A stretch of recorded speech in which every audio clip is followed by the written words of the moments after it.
média ñu am mbégte àndaat ak yéen jàkkaarloo bi gannaaw bu ñu leen ziyaare déwénati leen di leen baalu ak gannaaw tabaski bi àjjuma gële weesu la yamool jotuñu fi teew kon ñu leen di ndokkeel ci tabaski jooju di leen baalu ak di leen baal waaye tabaski bi taxu ko neex lool ndax kàddu njaal yu bëri yi ci jib inna lillahi wa inna ilayhi rajihoon dañ koy tënkee noonu rek ndax bi ci mujj mooy démb la ñu denc xalif général Medina Baye Cheikh Ahmed Tidiane Ibrahima Niass ñu yeewaat tey rakam di doom ci Baye Niass moom i tamit Cheikh Makhtar Niass daa di dëddu kon muy loo xam ni dañ koy tënk rek muy njaal moo xam ni kon teg ko ci loxo umma islamique bi ñeneen ñi fi jot a dëddu it émission doonul woon doy bu ñu liimee juum Mansour Kama professeur Pierre Ndiaye bëri nañ làmmiñ lott na ko lim ak ñeneen ñi nga xam ni it ay sénégalais lam daal lañu waaye it ñoom it seeni njaboot ñu leen di massawu moo tax balaa ñuy tàmbali dugg ci waxtaan wi xëy na rek ci fan yu tiis yi ñu génn nii bu dee am na kàddu yu ngeen ci sànni ñu buuba xëy na wax ci tuuti ndax ni ma wax fan yi moom metti na tiis na ci Sénégal lool.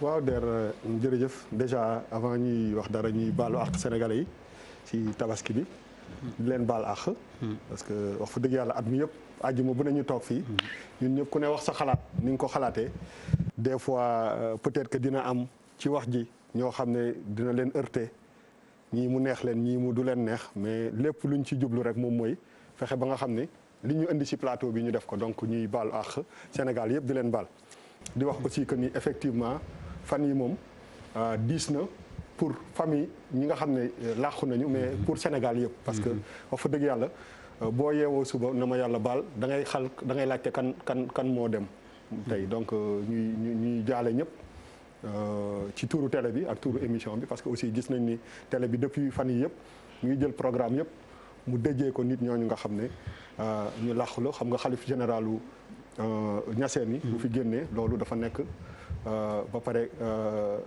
ki nga xam ne moom la bokkal aussi génnaat fi tey nekkoon waajuru kóllëre benn kóllëre boo xam ne muy tudd Mounzir Niass boo xam ni kóllëre borom kër gi la man ma ci profité aussi di jaale sama benn goro bu làqu aussi suñu maam suñu goro Mouhamadou Sakho ñu koy wax maam Doudou Sakho aussi ñu koy jaale ku bëggoon émission bi dégg naa bu tëddoon ba émission bi commencé day fëgg kër yi day fëgg néeg yëpp ne leen jóg leen seetaan te loolu yàgg na donc vraiment ñu koy jaale di diis na yàlla na fi yem parce que tempo bi moom wax fa dëgg yàlla ñun ñëpp kenn mënatu ko téye Bamba waaw jërëjëf Abdoulaye donc man aussi damay jaale sénégalais yëpp ci kilifa yi nga xamante ne jóge nañ fi surtout muy kilifa diine yi mais mënuma bañ a jaale aussi professeur Ibrahima Pierre Ndiaye ndax suñu maître la formé ay docteurs yu bëree bëri ci Sénégal ak ci Afrique jàpp nañ ne sax moom mooy baayu neurologie ci Sénégal moom mooy baayu neurologie ci Afrique de l'Ouest ñu koy ñaanal moom ak ki nga xam ne ñoom ñëpp ñoo dëddu yàlla xare leen aljana. allahumma amiin. Mamadou Aïssé. salaamaaleykum. waaw mbokku TFM mbokku Sénégal maa ngi amaat kontaan di ñëw ci émission jàkkaarloo di fi fekk ñu baax ñu fi toog ñëpp di leen ziar comme ni ko ñu ma jiitu ci waxee.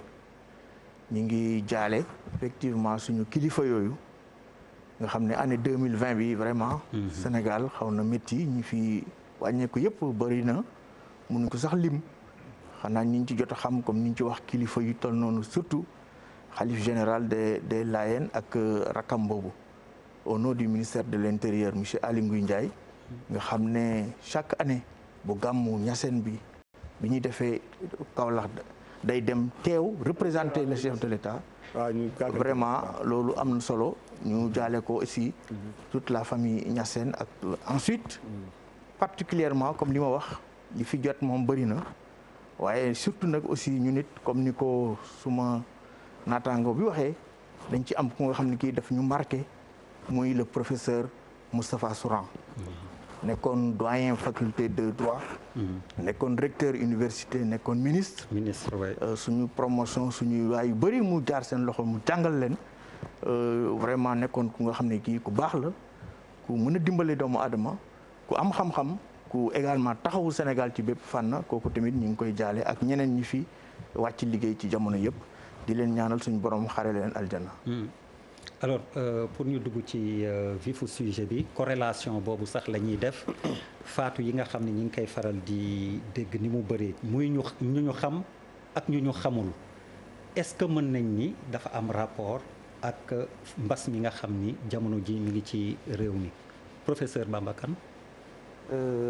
waaw Abdoulaye je pense que corrélation bi moom soit dañ koy ñemee wax wala ñemewuñ ko wax mais corrélation bi lu am la ndax dès le départ xamoon nañ que ni feebar la boo xamante ne ñi gën a jëm mag wala ñuy sooxaale ay feebar la ëpp lu muy daaneel bu fekkee ne nag dañu toog benn instant nii ñu gis que ne pratiquement fan bu ñu génn dinañ ci gis ay ñaar ñett wala ñeent ay kilifa parce que ñi faatu ñu xam leen dañu siiw moo tax ñu xam leen mais noonu la ñeneen ñu xamul nekkee ci quartier yi di faatu donc bu ñu gisee que ne de plus en plus am na mortalité bu rëy boo xam ne seetlu nañ ko ci ñi nga xam ne dañu am plus de 100 ans mu tombeek feebar bi nekk ci Sénégal law fi lawin boo xam ne ñëpp teg nañ ci suñu bët effectivement am na corrélation ak feebar bi tout à fait donc sànq ministre de l'intérieur dégg nañ ko mu jël ay mesures yu bees ndax mesures yooyu doy na ngir kar mbir mi ci waxtaan bi buñ ci gënee siiw Bentaleb Sow dinañ ci indi gis-gisam yaa ngi bokk ci FRAPP nekk tamit co-coordonnateur bu ñoo lànk mais Mamadou Aïssa yow laay njëkk laaj googu ndax mesures yi ministre de l'intérieur indi doy na ku mel ni man xalaatoon na xëy na par région ñu état d'urgence wala lu tax yegguñu ci foofu. monsieur Der maa ngi lay gërëm encore di la sant di nuyuwaat ñu fi daje yëpp di am mbégte di représenter le ministère de l'intérieur et surtout le monsieur le ministre de l'intérieur pour sa confiance. li nga wax am na solo. moo tax tey yaakaar naa ne ñëpp gis nañ tey communication ministre de l'intérieur ci fànn boobu. te li ko jiitu ministre de l'intérieur dafa ñëw pour mettre en pratique instruction yi nga xam ne véritablement son excellence monsieur le président de la république ci boppam moom moo ko fas yéene jël pour wanewaat taxawaayu état bi ci wàllu xeex mbas mi muy lu nga xam ne li bi tamit lu ñu dal Sénégal dal adduna bi yëpp ci anam yi nga xam ne bii yaakaar naa jarul ñu fi nekkaat di ko expliquer. juróomi ponk yi gën a fës ci dogal yi ñu jël. fàttali waaw juróomi ponk yi ñu mën a xuus ci débat bi. juróomi ponk yi ministre de l'intérieur wax na ne interdiction rassemblement mbépp daje ci plage yi côte yi ci plage yi. ci terrain de football yi terrain de sport yi. ci espace public yi ak ci salle de spectacle yi. donc amoon na benn période durant la période de l'état d'urgence vraiment les mesures aussi jëloon nañ ko ci. ngénte yeeg dëcc yeeg yooyu ci lañu bokk loolu tamit mariage dafa bokk ci interdiction de toute manifestation. sur la place publique. spécialement dans la région de Dakar. muy ngénte yeeg muy ceet yeeg muy xew yeeg muy même maanaam funérailles yi nga xam ne bii dafay génn ci jumaa yi. lu ñu bëgg mooy mu yem ci cadre mosquée bi bu mu génn ci jumaa yi. ayca waaw beneen mesure bi troisième mesure bi pour ñu bañ a jaxasoo rek ci mesure boobu parce que sinon day ñu fàtte ko parce que xam nga mesure yi aussi bu ñu koy jël il faut ñu jël ko mu leer xam nga nit ñi boo leen ne damay interdire ngénte ci mbedd mi ñu dem jël kër gu rëy def fa 200 ou 300 personnes ci biti ça ne change absolument rien wax fa dëgg yàlla booy interdire da ngay interdire parce que nit ñi boo leen joxee benn prox ndoll la foofu la ñuy dugg pour man ne nit ñi waru leen dem ci voie publique bi loolu en réalité en temps normal sax voie publique bi c'est pas réservé pour que nit ñi ku am xew génn fa teg sa ay chaise barré tali bi nit ñi duñ fa mën a jàll donc amul ça n'a rien à voir ak Covid mais boo nee dañuy tere ngénte wala dëj ñu yóbbu ko ci biti alors que xam nañ ni kër yëpp am na cour boo xam ne mën na jël 200 personnes nit ñi nekk ci biir day na naan tere woo ma lii la nga ma tere donc je pense que ci tere yi aussi il faut pas ñu surfer nii rek il faut que ñu spécifique par rapport ak li nga xam ne mu bañ a am contradiction parce que dajaloo nit ci la ñuy wax que ce soit ci biti ak ci biir te dajaloo ci biir moo gën a dangereux sax que dajaloo ci biti. ayca kon Boris mun naa ngénte mais bu mu déborder ci biti. waaw xam nga li ñu ci bëgg a wax rek mooy dañuy doon rappeler li nga xam ne bii mesures yi nan la tëddee mais waxaguñ ci mesure d'accompagnement yi ak ñi nga xam ne bii aussi yeneen yi mu wax mesures yi ñu jël pour saytu ko. Parce que force de défense et de sécurité yi aussi am nañ ci rôle de suivi d'exécution de ces mesures yi nga xam ne bii day ànd ak loolu ñu wax mais 5 mesures yi il faut ñu rappeler ko mu ñu xam yan ak lan la tënk.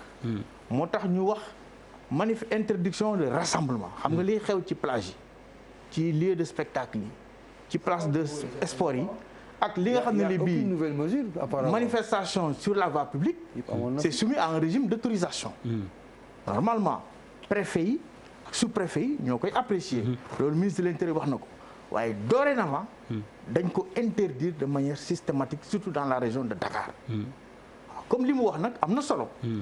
parce que dans ces lieux privés aussi nit ñi bu ñu ko naree laqatu di fa def loolu force de sécurité yi ak policiers yi ak gendarmes yi actuellement nii comme ni ko président waxee ci ministre de l'Intérieur di ko exécuter en rapport avec le commandement de la gendarmerie. Les gens vont descendre sur le terrain avec les moyens. donc pour mu leer li buuba wax mënu ma nekk sama kër doonte rëy na ma dajale fa 200 300 personnes ne maa ngi ci biir kër gi damay def li ma neex damay ngénte wala damay takk. contexte bi ñu nekk nii. na nit ñi xam ne. mesures yi état bi jël non mais leerul. dafa leer li ñu wax dafa leer. non maintenant nit ñi aussi dañu war a xam ne dañuy wax loolu pour que ñoom seen santé. oui seen sécurité ak santé bopp. li am mooy problème de santé publique la. feebar bi day wàlle. on ne va pas rester attendre nit ki am feebar bi ci ceebareem di ko wàll nit ñi ba pare ci TFM. donc mesure bu nga xam ne bii tey état war na ko jël. dina ko jël pour traquer ces personnes. maintenant nag nañ comprendre ne aussi Sénégal dafa yaatu. li war a xew yëpp en tout cas fépp fu nga xam ne fii état bi war na ko yëg. moom danañ ko interdire. li nga xam ne ni tamit mën nañ ci wax mooy. ministre de l'Intérieur wax na ko. nee na ci koñ yi ak gox-goxaat yi chef de quartier yi ak délégué de quartier yi ak chef de village yi aussi woo nañ leen ci pour ñu gën ci jàpp di sensibiliser mais aussi di fexe police ak gendarmerie fépp lu ñu yëg lu nga xam ne bii nekkul du naka sa dul noonu ñu mën fa taxaw pour tere ko donc état mi ngi taxaw pour jël ay matuwaayam pour xeex loolu. même bu fekkee am na ay résistance même bu fekkee ne am na ay réticence mais en tout cas l'État débloquera tous les moyens nécessaires pour combattre ce. Bentaleb yéen mesures yi ngeen dégg noonu doy na leen. waaw di lañ nuyu seen tur ak seen sant di nuyu ñi seetaan effectivement comme ni ko Bouba waxee ñun dañuy jàpp ne mesures yi leerul ndax tey soo xoolee bu baax yaa ngi gis ci réseaux sociaux yi nit ñi ñaa ngi wax port de masque obligatoire.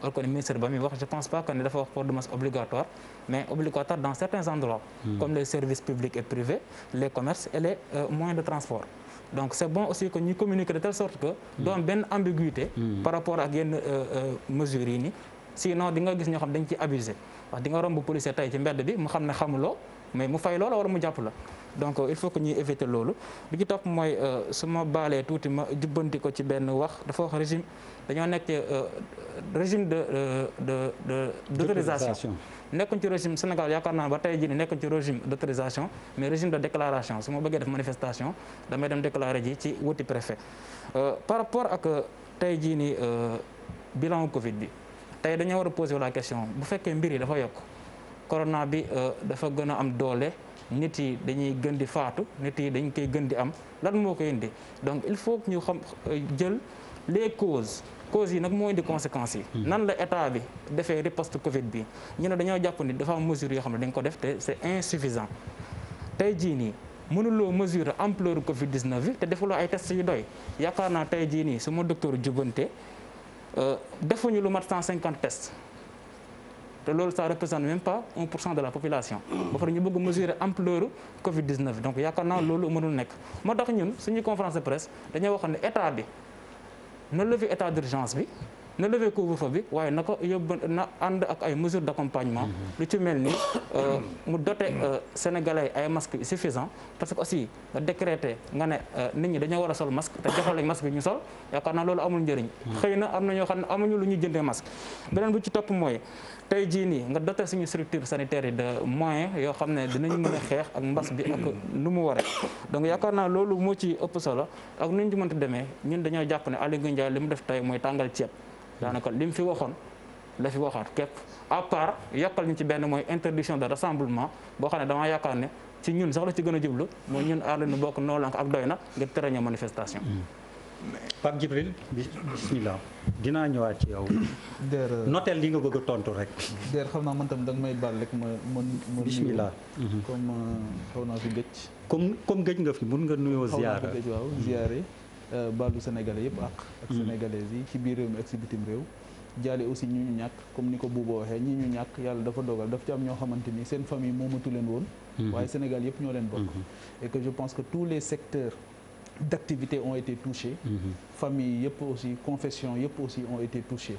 donc loolu aussi je pense que c'est significatif mais indicateur la surtout ci waxtaan bi xam naa ci biir dinañ ci ñëw donc dañu leen ñaan suñu borom fa ñu jëm gënal leen fii ñu jóge te suñu borom teg ci seen loxo ci seen njaboot loxoom. di wax ne effectivement constat bi mooy par rapport au ministère de l'Intérieur amul évolution ci communication bi y en a pas déjà incohérence yi dafa metti parce que moom ci boppam moo ngi wax ne dafa jëm ci tere rassemblement et il crée un rassemblement lui-même parce que bu fekkee ne yooyu da nga jëm ci mesure yu mel noonu da ngay joxe le ton mooy doo ko def conférence de presse mën nga choisir beneen forme de communication boo xamante ni du tax nga jël journaliste yëpp dajale leen foofu moment boobu li ngay tere yaa ngi koy def loolu mooy incohérence bu njëkk te gis depuis le début de cette crise là dañu fi incarner ay incohérence ak ay paradoxes yoo xamante ni finalement moo ñuy rattraper on a fait aujourd'hui ce qu'on sait faire c'est du pilotage à vue moo tax bi ñu ko secoué léegi ne ko par rapport ak mesures yi ci rassemblement yi type de rassemblement yi ak yan xeetu rassemblement yi ak pénalité yi nga xamante ni ñoo la ciy fekk ak yooyu ñu ne après dinañ xool application yi donc on fait du pilotage à vue la réalité nous dictera la conduite à tenir et malheureusement loolu baaxul ci crise yu mel nii parce que il est question d'anticipation de planification surtout ak gestion bi doog a ñëw et c'est la planification qui a manqué dans cette crise là on a beaucoup plus géré la panique et la peur que gérer la crise en tant que telle parce que au départ ñun on en a parlé à l'époque on a dit est-ce que on a cédé à la peur et au mimétisme loolu la ñu waxoon au départ parce que moment bi nga xamante ni ñoo ngi décréter couvre-feu bi ak état d'urgence bi on n'avait pas amuñu woon benn nit bu faatu moment bi nga xamante ni moom lañ ko gën a soxlawee ñoo ngi faatu fi mu ne nii faatu yu tar te effectivement aujourd'hui on en parle parce que tout simplement de grands noms ñoom ñoo fi jóge mais am na si ñoo xamante ni duñu ay grands noms te pourtant ñoo ngi faatu jamono bu nekk loolu moo tax les deux postures qui me semblent intéressantes ci jamono bi bokk na ci la posture de Idrissa Seck nga xamante ni dafa perdre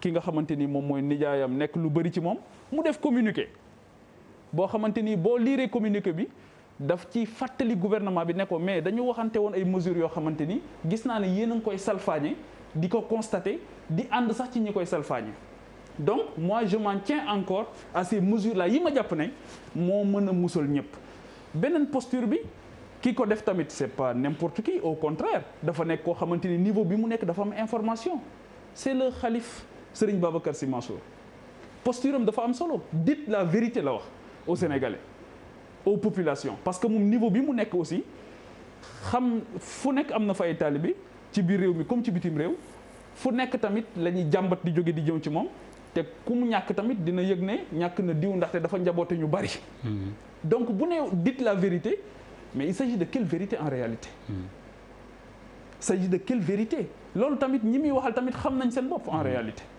wax leen la gravité de cette maladie et peut-être que wax leen aussi l'ampleur des dégâts actuellement lu mu xam te xamuñu ko. li mu xam parce que ñoom la ñuy jàmbat. li nga xamante ni mooy li ma wax léegi dama ne au-delà des grands noms yi nga xamante ni ñàkk nañ leen ba mu waral joyanti bi am. joyanti la sax ci tur waaye du joyanti parce que bu fekkee ne tey li nga xamante ni moom la Aly Ngouille Ndiaye wax su fekkee ne depuis ñu levé woon état d'urgence bi mesures yooyu nekkatul woon mais kon musiba dal nañu di problème bi c'est pas un problème de mesure problème application la ci mesures yi nga xamante ni ñoo ngi koy jël te application boobu dafay mel ni souvent dafay am un aveu d'impuissance bu ci am parce que dinañ céder ci pression parce que dinañ céder ci peur li ma doon wax léegi gestion de peur gestion de panique beaucoup plus que gestion de la crise parce que gestion crise bi mënoo ko def loolu da nga def planification et au départ il fallait beaucoup travailler sur le nombre de masques la disponibilité des masques il fallait beaucoup travailler loolu moo tax ma ne ni ñu normali suñu assemblée nationale ci ne ay loi d'habilitation ak la yooyu baaxul ci suñu démocratie yi parce que le contrôle de l'action du gouvernement même en temps de crise ci suñu réew yi ci la gën a mën a am donc tey le ministre de l'intérieur li mu def tey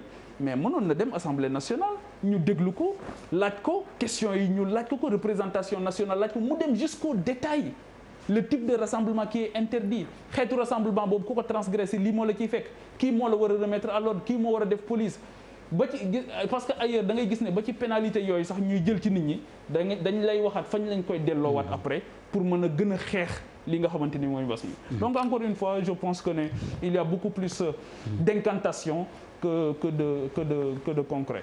Monsieur le conseiller technique yaak Bamba na ngeen noté parce que laaj yu bëri yéen a ñu ci mën a dimbali.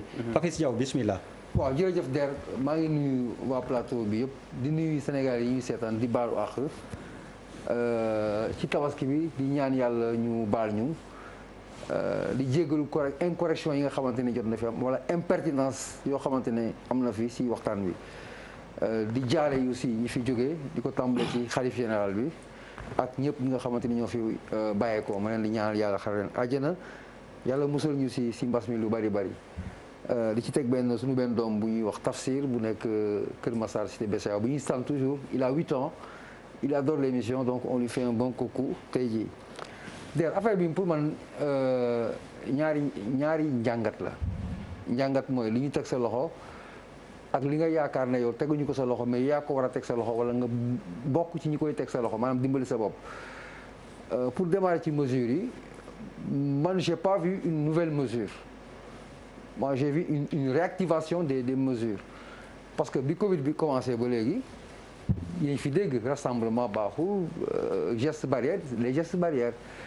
donc le premier constat bi ñu njëkk a def mooy il y a eu un relâchement am na fu am insuffisance ay manquements au point que l'autorité ñëwaat sur le même cas avec quasiment beaucoup plus de rigueur éventuellement pour ñu dellu si waat ça c'est un constat beneen mooy dañ toll foo xamante ne pour man il faut que ñu am une vision beaucoup plus efficace beaucoup plus positivement radicale parce que dafa am benn vidéo bu ma inspiré bu ma xool dans des pays européens c'est une femme benn jigéen la bu attaqué benn góor boo xam ne solul masque mais mu koy traité de tous les noms d'oiseaux dans une autre langue on nous a traduit ça c'était en italien ma jàngal ci benn affaire c'est-à-dire ce n'était plus l'État ni le quartier ni la zone ni le continent c'était une responsabilité individuelle jigéen bi dafa taxaw ak waa ji waxu ko parti politique waxu ko religion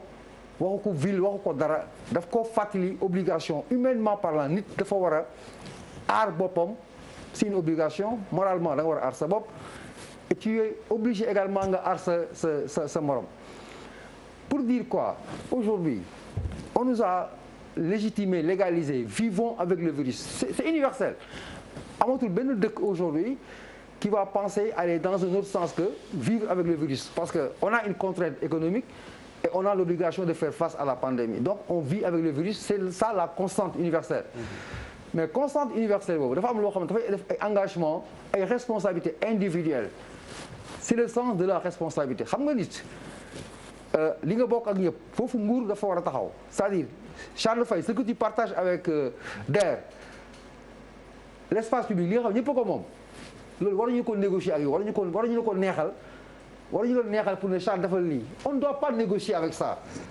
tout ce qui est du ressort de l'espace public loo xam dañ ko bokk ak say naataango say doom say dëkk dañu la ko war a imposer parce que nous sommes dans une république maintenant li nga xam ne yow yaa ko moom parce que nit loo ko tënk loo ko jiite loo ko yilif am na loo xamante ne dans sa vie moom moo ko moomal boppam tu peux pas prendre tout à la personne loolu yaa xam ak sa bopp en d'autres termes il faut que application yi ñu def ko c'est bien beau de on vit dans cette histoire depuis combien de mois masla bi bari na on calcule non nañ bàyyi ñu génn non nañu kii nañu y a trop de nañu deux mesures baaxul nee naa problème kenn du ko déplacé da nga koy réglé problème da nga koy réglé nañu appliquer li ñu décidé yaakaar ne moom mooy wàññi jàngoro wala moo koy faagaagal ñu def ko keneen nag koo xamante ne mooy sa propre liberté à lui toog biir këram loo xam ne moom moo ko moomal boppam il en fait ce qu'il veut mais qui n'engage pas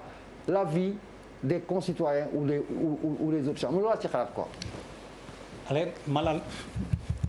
yes maa ngi baalu ñëpp àq di baal ñëpp àq tabaski bi neexoon na lool parce que quand même waaw xar bu ndaw laa rey parce que quand même xar bu ndaw waaw xar yu ndaw laa rey kër gu nekk da nga fa rey benn. non man ñoom ñaar ñëpp dañuy tabaski si géejawaay. dañuy tabaski si ci kër gu mag. waaw mais ku nekk day indaale xaram. waaw man maay indaale xar yi parce que maa koy jënd waaw. c'est important à préciser quand même. sa tabaski la. man en fait dafa am ci benn aspect bu may njëkk a ñëw mooy dañu waroon def benn taxaw seetlu ci kañ la affaire bi yokk ci wàllu wàllante ak kañ la dee yi yokk ban période la est-ce que mën nañu wax ni dañu ubbi école yi xale yi jëlee virus yi ci école bi di ko yóbbu ci kër yi di ko wàll mag ñi parce que am na njàngat bi nga xamante ne boroom xam-xam yi def nañ ko seetlu ni ñi bëri ñi nga xamante ne dañ leen wàlle ñu ngi leen wàllee ci biir kër gi jële wuñ ko ci mbedd bi am na benn jàngat boo xamante ne def na ko. mais ci conseil présidentiel tamit am na des voix autorisées yu ne mag ñu bëri dem ci cérémonie moo leen ko yóbbee. oui dëkk yeeg levée du corps yeeg ngénteeg ñoomin seen. waaw parce que loolu quand même xam nga man. boobu tamit xam nga kooku ki wax loolu war na aay trop. parce que. c'est un médecin général directeur de l'hôpital non war na aay c'est-à-dire nan la war a def rek pour xam ni virus bi. virusu ngénte la c'est pas une théorie. waaw c'est pas une théorie justement. xam nga virusu ngénte ak virusu dëj moom. man article bu ma lire naa ko jusqu'au bout il dit que ñu bëri ci hôpital bi mu jiite la gaañoo non Charles damay préciser rek. oui d'accord moo tax man du coup ils ont pu interroger les gens la traçabilité. ce qui a été dit hier est inacceptable. xam nga lan la c'est-à-dire man dama lay wax li ñu wax rek xëy na liir nga ko comme man xëy na ñi seetaan liir nañ ko Malel continue man sama njàngat mooy virus bii ci ngénte la jóge Charles li may wax créé wu ma ko du man je rapporte man vraiment loolu moom il faut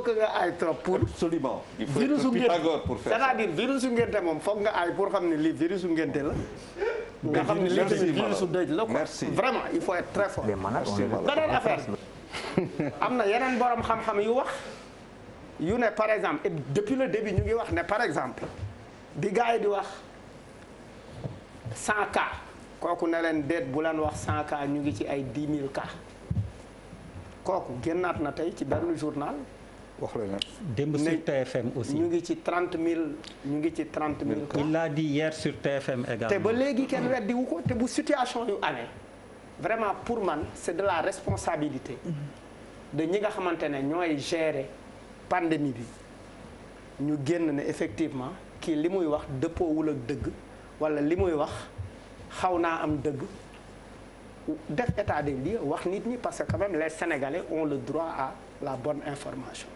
loolu wareef la surtout bu ñu nekkee ci situation bu toll nii te yaakaar naa ni foofu la un peu di xalif bi di waxee ni que il est important de dire la vérité aux Sénégalais loolu lu am solo la beneen affaire bi ci wàllu tere yi mu ngi wax les rassemblements julli ji juma rassemblement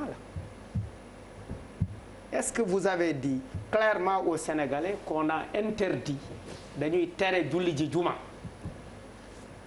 baaru làmbaay bi nekk sama koñ ak baaru mindis bi nekk sama koñ plus de 400 personnes dañuy nekk ci bar bi te nit ñi bu ñu naanee bière wala naan whisky seen yaram day tàng musique bi am dañuy jóg di fecc di fecc di bombaas di def lépp il y a des contacts et puis booy fecc da ngay woyaale parce que kontaan nga sa tuflit di gën di laal keneen ki. Est-ce qu'on a précisé que les bars seront fermés? Est-ce qu'on a précisé que les mosquées seront fermées? Parce que c'est quand même important. Parce que donner une information à demi-mesure, oui, les lieux publics, c'est pas précis. Tout est lieu public.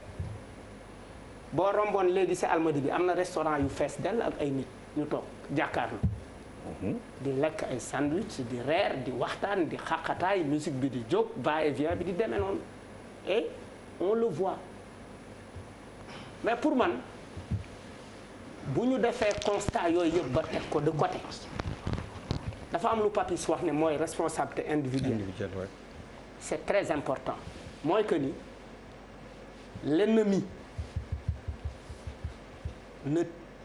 l'ennemi c'est le virus ñun ñëpp ñoo ci war a àndandoo jàkkaarloo et depuis très longtemps on a dit ici que la riposte elle doit être communautaire ceux qui doivent être responsabilités dans cette lutte ne le sont pas assez ñi ñu war a woo ci xeex bi ñu bokk ci xeex bi parce que xeex bi le virus est dans la communauté il faut que les communautés jël xeex bi moomale ko seen bopp nit ñi jàkkaarloo ak virus bi xeex ko il faut qu'on ait un peu partout des volontaires du masque un peu partout.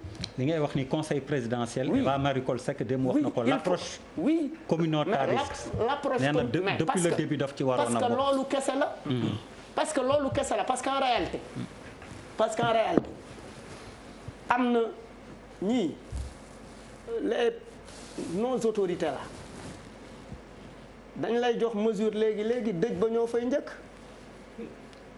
wala xew ba ñoo fay njëkk ngente doomu Cissé Lo bi y avait toutes les autorités ils étaient là-bas fekk tudd doom ji lekkandoo ci laax yi naanandoo ci boisson yeeg sirop yeeg lépp alors que en fait on est en période de pandémie l'attitude de Idrissa Seck peut être très responsable mais c'est aussi une communication très politique.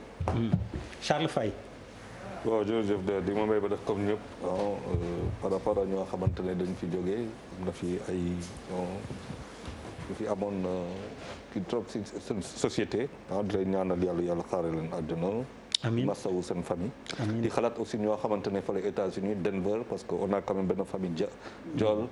fële Denver di leen masaw bu baax a baax parce que c'est très difficile defe naa seen famille ngi fii. ñu ngi fii waay ci Géejawaay di leen ci bu baax a baax ak sama benn xarit États-Unis qui a tout perdu au Colorado Daouda Sow di ko nuyu. si benn incendie. d'ailleurs je pense que pour man problème bi c'est pas le virus problème bi c'est le Sénégalais le virus on le connaît même boo ko xamul xam nga ko day rey mais yow par rapport attitude par rapport ak virus bi c'est ça le vrai problème. te kooku. Je veux dire depuis le début bu fekkente ne tey j'entends parler de port de masque ça veut dire que moi je dis il y a 4 mois lañ ko wax c'était le 2 avril donc c'est un retard de 4 mois quoi c'est-à-dire on a mis 4 mois pour kii mais pour man boo toogee tey di condamner le gouvernement du Sénégal wala Aly Ngouille Ndiaye lu mu wax tey et tout ça je crois que c'est très facile parce que la responsabilité kii bi dafa partagé il y a la responsabilité individuelle la responsabilité collective il y a l'intelligence individuelle l'intelligence collective et de ce propos et je suis totalement d'accord avec Malal lu muy wax on n'a pas analysé les choses parce que dafa am loo xamante ne la progression du virus da nga koy modéliser il faut au sortir de ça nga modéliser ko est-ce que nit ñi def nañ ko la seule chose qu'on sait que Dakar le dëkk est dans Dakar Diourbel Thiès et tout ça foofu lañ xam mais est-ce que dañ ko modéliser mooy lu ngay wax sànq par rapport aux gens qui sont partis quel est aujourd'hui l'impact de la réouverture en des endroits bien connus ñun ñi xamuñu ko mais ça c'est ça que je parle d'intelligence collective parce que jamais benn virus dans le monde une maladie n'a réuni autour d'elle autant d'intelligence foo dem tey tout le monde parle de cette affaire-là et ce n'est pas forcément ay médecins spécialistes bu ne ñun fii mais dañ ko toog wax aujourd'hui on a décidé que xale yi dem nañ fële quel est l'impact ñu ni ba lu toogee ñu ne ça vient des comment dire des enterrements écoute enterrement yi si on multiplie le nombre d'enterrements qu'il y a eu bu ñu waree dugg si biir cimetière yi dem xool foofu ne leen est-ce que tey ñaata nit ngeen suul fii tey moi un menuisier qui me dit qu'il n'a jamais autant fabriqué de cercueils te cercueils yi catholiques yi ñoo koy jël parce que musulman doo jël cercueil ça donne une idée de la progression des morts chez les chrétiens waxatuma le 5% par rapport à 95% si tu fais des projections on modélise comme ça wax nañ ko fii ça fait 4 mois on n'a aucune indication par rapport à ça c'est-à-dire il y a des études scientifiques yoo xamante ne qui moi me laisse damay toog bu ñu génnee si loolu mais les interventions dafa am ay interventions mais très bien quel est l'impact de ces interventions mais étude la dégg ngeen fi étude bu génn on n'a aucune étude sur l'impact des interventions mu am beneen affaire boo xamante ni dafa am mooy le développement des solutions mais le développement des solutions moo indi lu ñu nee nii parce que à force et à mesure que la population croît en termes doo xam ne ñooy feebar décroît la capacité d'accueil des hôpitaux. Oui. Quelles sont les solutions alternatives par rapport à ce problème-là?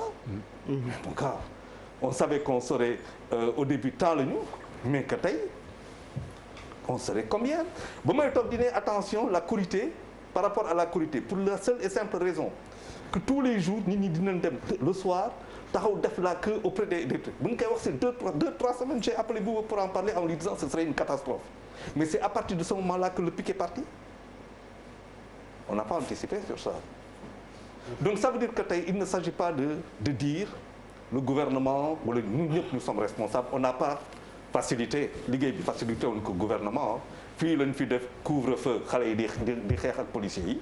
di ko filmer di ko won fii lañ fi wax ni nit ñi ne par force ñun dañuy def lii kenn mënu si dara.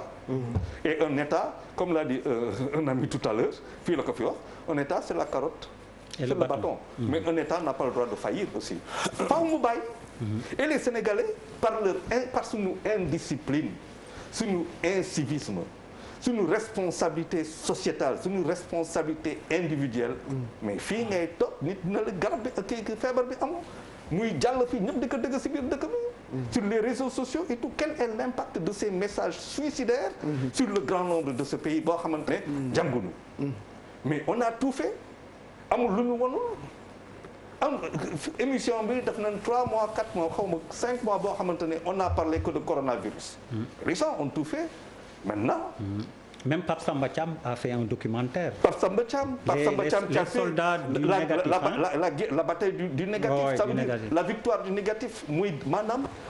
Pape Samba boo amee tuuti image rek. dugalal ma ko tey moom moo wutu Pierre Da Silva ci réalisation qui pour une fois dans sa vie looy xalaat négatif.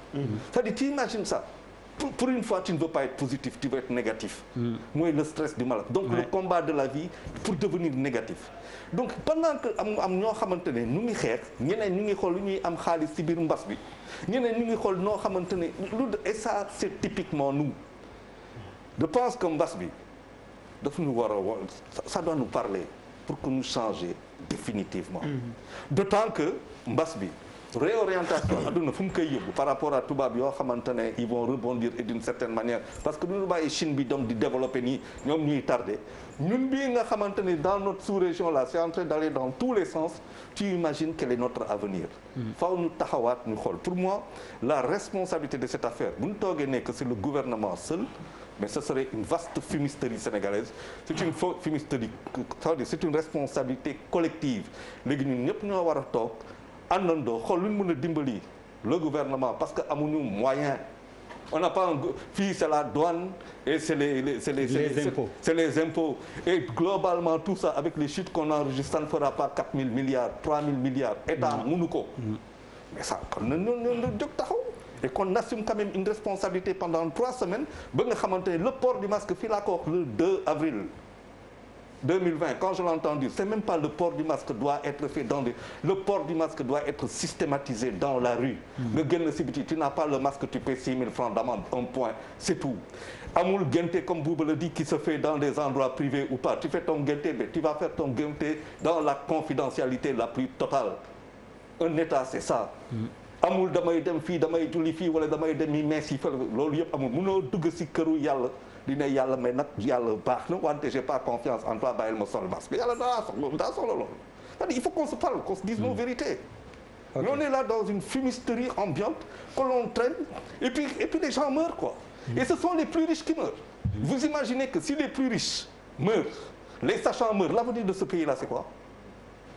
Avec les femmes là qui vont commencer à faire les successions, la bataille de succession, les sociétés vont faire 3 mois, 2 ans, 3 ans, ça va péricliter. Les sachants qui s'en vont, il restera quoi? Une jeunesse dans ce pays qui n'est pas formée, qui n'est pas éduquée, qui n'est pas instruite. C'est quoi l'avenir de ce pays-là? Il faut arrêter de se raconter des histoires et de dire nos vérités. Allez Bouba, à toi. Merci Charles. waaw de man en fait man lu may njëkk a wax mooy pour man suñu état bi en tout cas du état bu fort par rapport ak Covid bi. Je m'explique parce que aussi amul ñaari sénégalais ñun ñëpp ay sénégalais lañ. c'est-à-dire que soit da ngay def wala nga bañ a def état bi amul courage affronter li nga xam ne moom moo ñuy indil problème ci Covid bi. ñun ay jullit lañu il y a le côté par exemple religieux mais c'est un grand problème. Manifestation yi nga xam ne moom mooy am ak événement religieux yi nga xam ne moom mooy am mais il faut que état bi mu am courage yu teg ko ci kaw table bi mais l'état n'a pas le courage de faire ça donc bu Charles waxee que ni par exemple waruñu leen blâmer oui war nañ leen blâmer ci benn côté mooy que soit tu fais ou tu ne fais pas ci cas de figure bi soit da ngay jël ay mesures yu wóor yu leer nga appliquer ko wala nga bañ a def il faut pas jël ay mesures pour wane ni maa ngi jéem a régler problème bi sénégalais yi pour man Covid bi xam nga lan lay njëkk a wane ban genre nit lañu ban type de nit lañu parce que pour man type de nit mooy rek moo ciy génn ci feebar bi type de nit bi ñu doon individuellement moom moo ñuy génne suñu différence entre dañu naan Chine wala Corée il y a quelques années développé wu ñu woon type de nit bi ñu nekk moo tax ñu dem ba am développé wu ñun type de nit bi ñu nekk moo tax feebar bi di gën a law parce que nañu jël dëgg bi ñu wax ko sénégalais yi ils font du n'importe quoi ba wax fa dëgg yàlla tey jii nii amul benn état bu mën a fort boo xam ne di nga tere sénégalais li ñu bëgg nga def ko ñun ñii ñëpp ku ci interpeller nit dégg nga li mu lay wax les sénégalais sont indisciplinés waxuma waxu moyen wala dara mais ci approche bi déjà xam nga nit bu la ne dara amul wala gëwuma ko wala du ma dal te ay nit yoo xam ne xam nga nit bu yorul lu mu jëndee masque ne la man du ma jënd masque aw ma mais nit boo xam ne mën na jëndal 1000 nit masque ne la yow sa bopp man du ma ko sol parce que loolu moom mooy que ñun dépassé nañu feebar bi.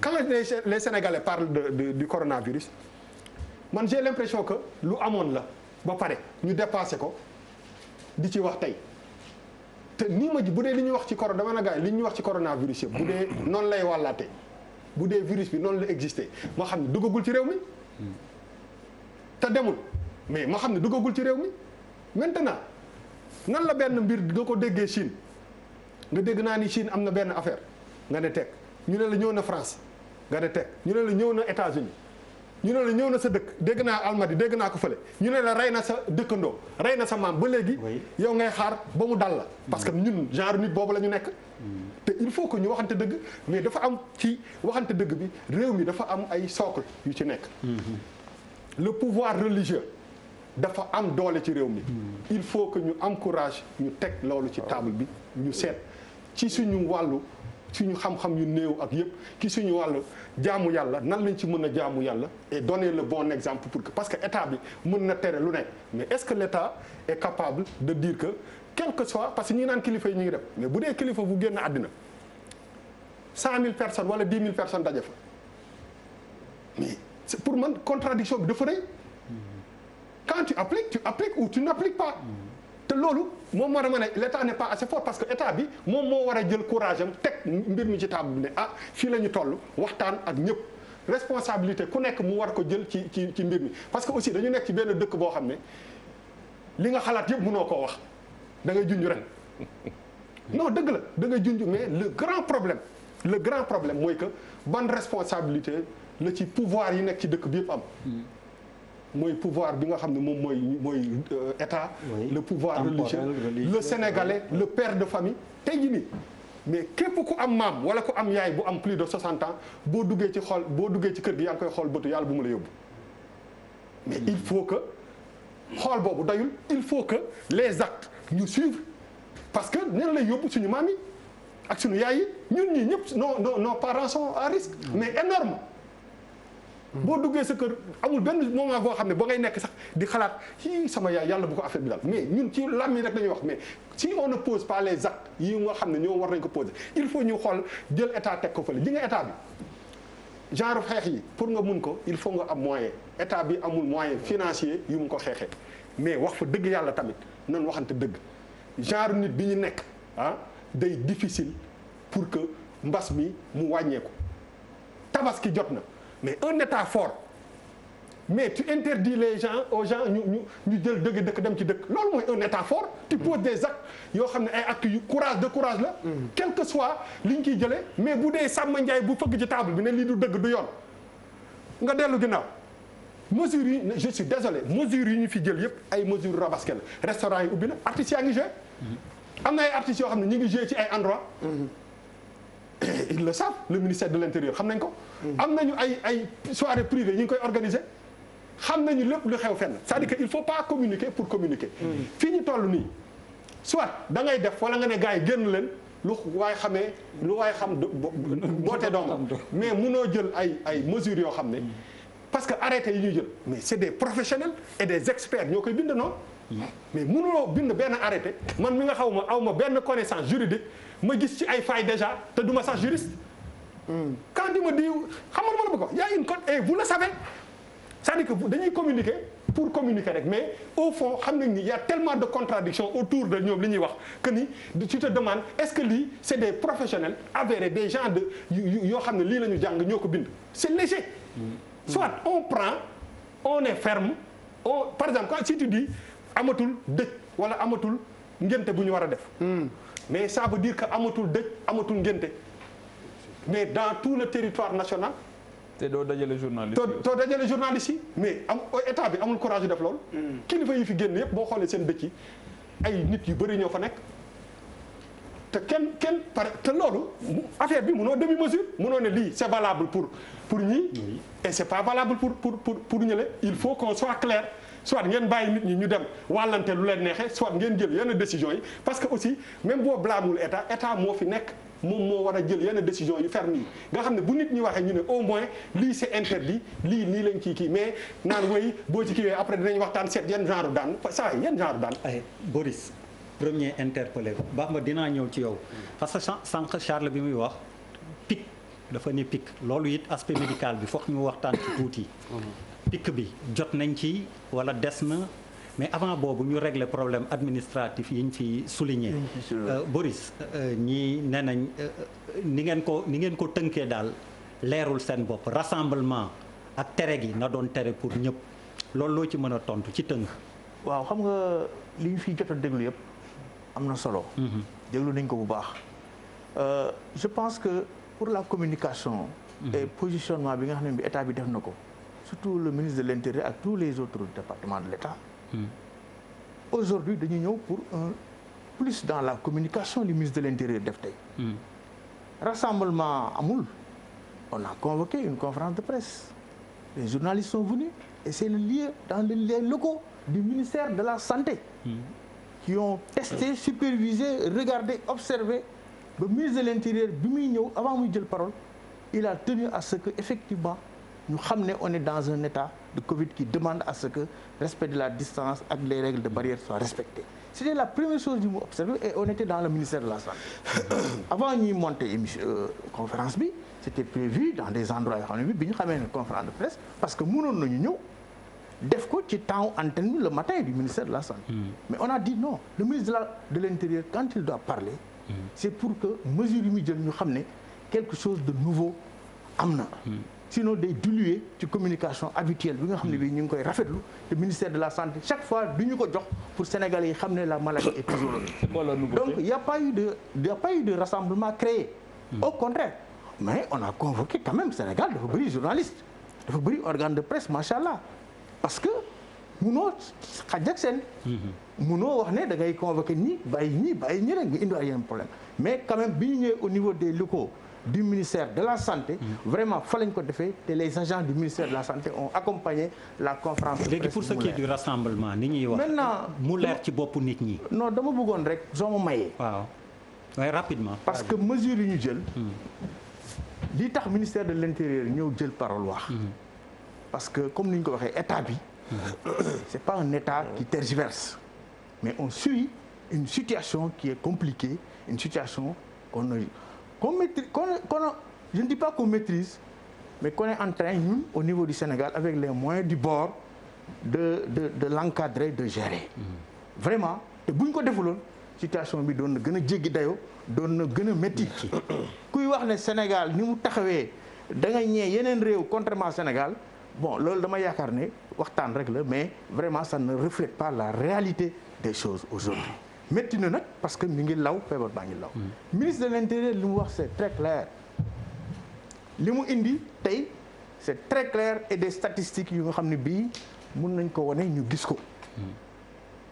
li nga xam ne moo xew ci mbas mi ci département yi ci région yi yëpp mun nañ ko xam moo nekk nii ci Sénégal yëpp nit ñi gis nañ ko. Dakar li tax tey ñu insister ci Dakar ak la jeunesse surtout. Dakar compte aujourd'hui 8 085 infectés dont 74,2%.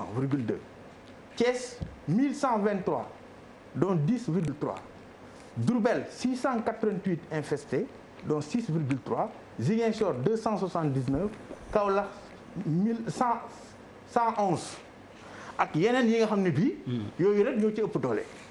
ministre de l'intérieur lu ñu analyser te résultats yi statistiques yi ministère de la santé yi nga xam ne bii ñoom ñoo yore les statistiques officielles. jox ñu ko dafa leer te loolu la ñëwoon pour expliquer pour que ñu xam ne mesures yi ñu jël c'est des mesures yi nga xam ne bii dafa correspondre ak contexte bi ñu nekk. mooy li war waay. waaw mooy li war. te on va mettre à contribution les forces de défense et de sécurité. pour que loolu ñu mun ci taxaw. Ça, c'est par exemple la pyramide des âges des décès de Covid.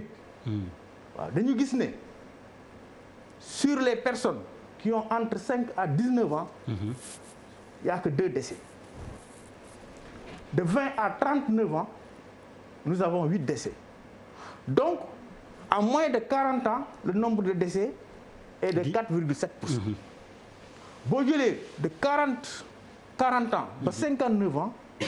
Le nombre de décès, on a décompté 45 décès. Plus de 60 ans yi. ñoom ñoo ngi ci 158 décès. ok fa la dee yi ëppee. fa la dee yi ëpp.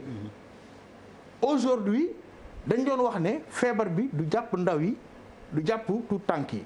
mais question. Les enfants qui sont morts présentaient des maladies de comorbidité? Non, on a dit que. Non, ça c'est un calcul qu'on fait. C'est facile. Mais les enfants ñu dee lan lañ amoon est-ce que amoon nañ beneen jàngoro. deux yi nga xam ni entre. waaw de 5 ak 19 ans la. waaw 2 lañ ci am. waaw dama ne. dañu amoon oui. Ça, il faut le préciser. Oui, loolu la ñu wax. waaw il faut le préciser. loolu la ñu wax parce que ça change tout. mais l'intérêt de l'analyse ici de montrer. waaw que aujourd'hui. wolof waaw. c'est-à-dire li ñu bëgg a wax ne li am solo mooy. Covid bi. bàyyiwul kenn. oui. waaye nag ña nga xam ne bii la gën a laal dafa dépendre ci situation bi te mag ñi la gën a laal. c'est quelle est la nouveauté. te ñu ko non mais.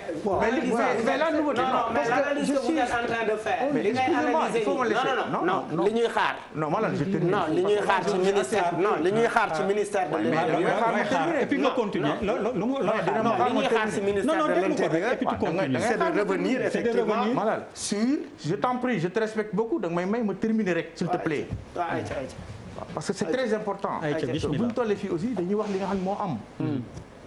donc bu ñu nee situation bi fii la toll. ñu joxe lii ñu analyser ko mag ñi ñoom ñoo ëpp ñuy dee. te boo xoolee aujourd'hui xale yi ñoom ñoo ëpp ñi ko yor affaire bi dafa évoluer. oui xale yi. ñoom ñoo ëpp ñu ko yor. mais bu demee ba dugg ci mag ñi. mag ñi ñooy ëpp ñuy dee. foofu lay. oui mais je c'est ça maintenant c'est ça maintenant qui amène l'articulation avec les mesures prises par le ministre de l'Intérieur pour cibler les lieux li ñu wax. mais fan lañ ciblé finalement. mais fi ñu ciblé c'est exactement la bataille doit se situer au niveau de la sensibilisation, au niveau de la communication, mais également des prises de mesures accompagnées avec les forces pour interdire les rassemblements dans les plages. Pour interdire les rassemblements fii jeunes yi nga xam ne bi plage yu Dakar yëpp dañ ko tere. mais est-ce que lever état d'urgence bi. ak maintenant je termine dafa amoon comme conséquence ñu dellu ci plage ci rassemblement yi. Pape Abdoulaye wax nga ba pare je termine parce que li ci am solo mooy dans le cadre de cette mise en articulation ak mesures yu ñu jël. même les forces de défense et de sécurité ni ñu doon liggéeyee. toog nañ autour du ministre de l'Intérieur pour d'accord pour que. gendarmerie léegi dafa am zone yi nga xam ne bii même bu fekkee ne police moo ko daan nekk bu ñu nee gendarmerie la c'est la gendarmerie zone yi nga xam ne bii même bu fekkee ne gendarmerie moo ko daan intervenir bu ñu ne police la police moo fay continuer nekk pour une continuité du travail. pour un suivi régulier mais loolu état. mesure yooyu mais ba dina wu ci. mais moom la yàgg jël. non attends fii aussi jàkkaar loolu quoi bu noo yor kaddu gi rek di wax rek. non yoruma kaddu gi dañ leen bàyyi ngeen wax. mais je vais terminer rek. je vais terminer Malal. waaw ci benn question. je vais terminer ci benn question pour wax ne.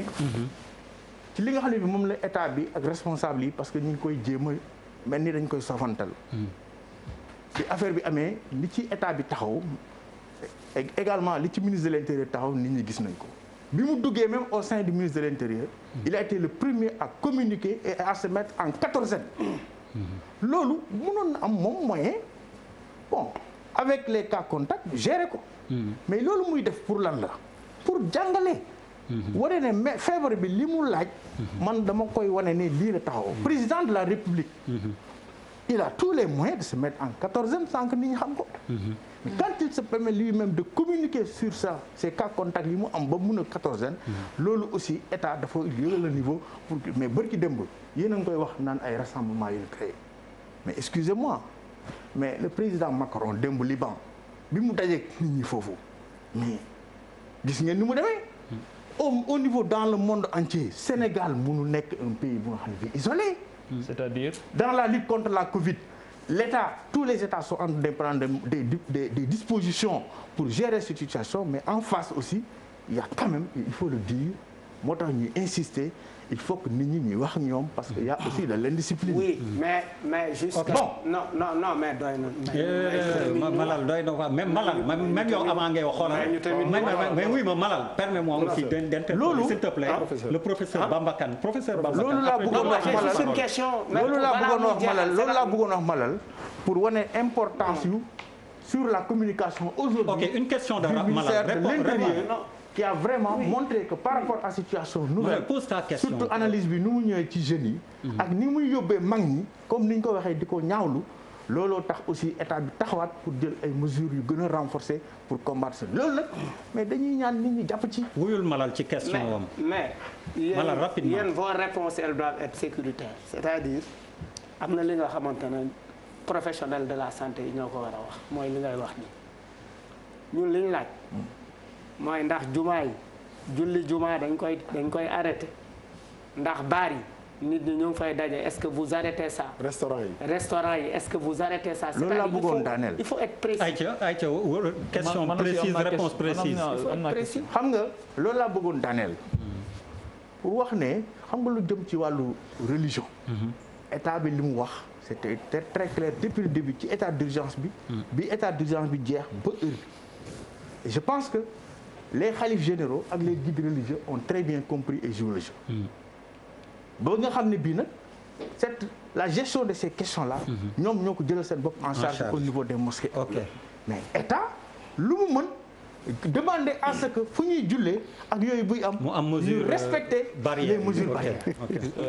je pense que de ce point de vue. les guides religieux les chefs religieux les khalifes généraux sont en train vraiment. gis ngeen le khalife général des Tidianes foo ko gis mi ngi takk maskam ministre de l'Intérieur sax tey wax na ko le khalife général des Mourides démb bi ñu demee truc bëri na nit mais nit ñi jël nañ masque yi te ministre de l'Intérieur ak yeneen ministères yi ñu ngi distribuer kii bi ñu koy wax masque yi di ko joxe à grande échelle di ko distribuer pour nit ñi takk ko mais nag aussi Pape Djibril question d'accord nañ ne vraiment question et après ngeen may ma dem ci Bamba. waaw ayca Pape Djibril. en fait moom par rapport ak li muy wax nii c'est très bien et que ñun ñëpp ci co-construction lañ nekk et recherche de solution. Oui, mais comme marge d'incertitude moo nekk suñu kanam il faut que ñu poser ay questions. Absolument. Effectivement la responsabilité Charles elle est collective mais il faut que il y ait des gens yoo xamante ñoom ñooy joxe le ton pour ñu mën leen topp pour nit ñi mën a am xam nga tey par je donne juste un exemple.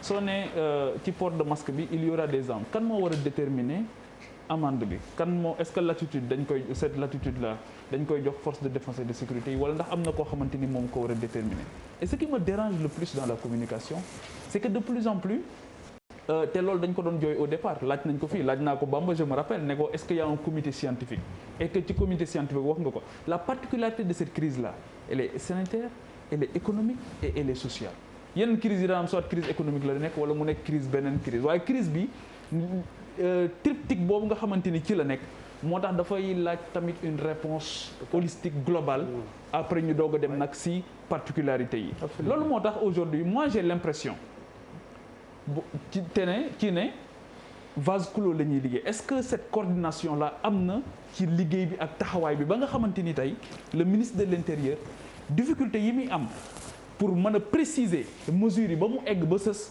c'est parce que tout simplement am na ci loo xamante ni yeneen secteur ñoom ñoo ko war a compléter moo tax ma ne la par exemple kan ma war a déterminer tey amende yi entre 2000 ak 20 000 francs loolu très rapidement xam nga on est comme tu dis dans un état très organisé comme ni nga koy joxee arrêté yi vous savez que ces amendes-là c'est des contraventions vous savez que bu ñuy wax droit pénal li dara droit yoon bi nga xam ne mooy sanctionné mooy tëj droit pénal moom mooy infraction il y a trois types de déglu infraction bi ci gën a ndaw moom la ñuy wax contravention contravention yooyu bu amee c'est de 200 francs à 20 000 francs maintenant le ministre de l'Intérieur par rapport à ça effectivement wax na ne on va prendre automatiquement un montant harmonisé bu nga xam ne bi moom la ñuy appliquer pour le port de masque parce que ça doit être une mesure d'accompagnement contraignant. En fait li tax ma laaj loolu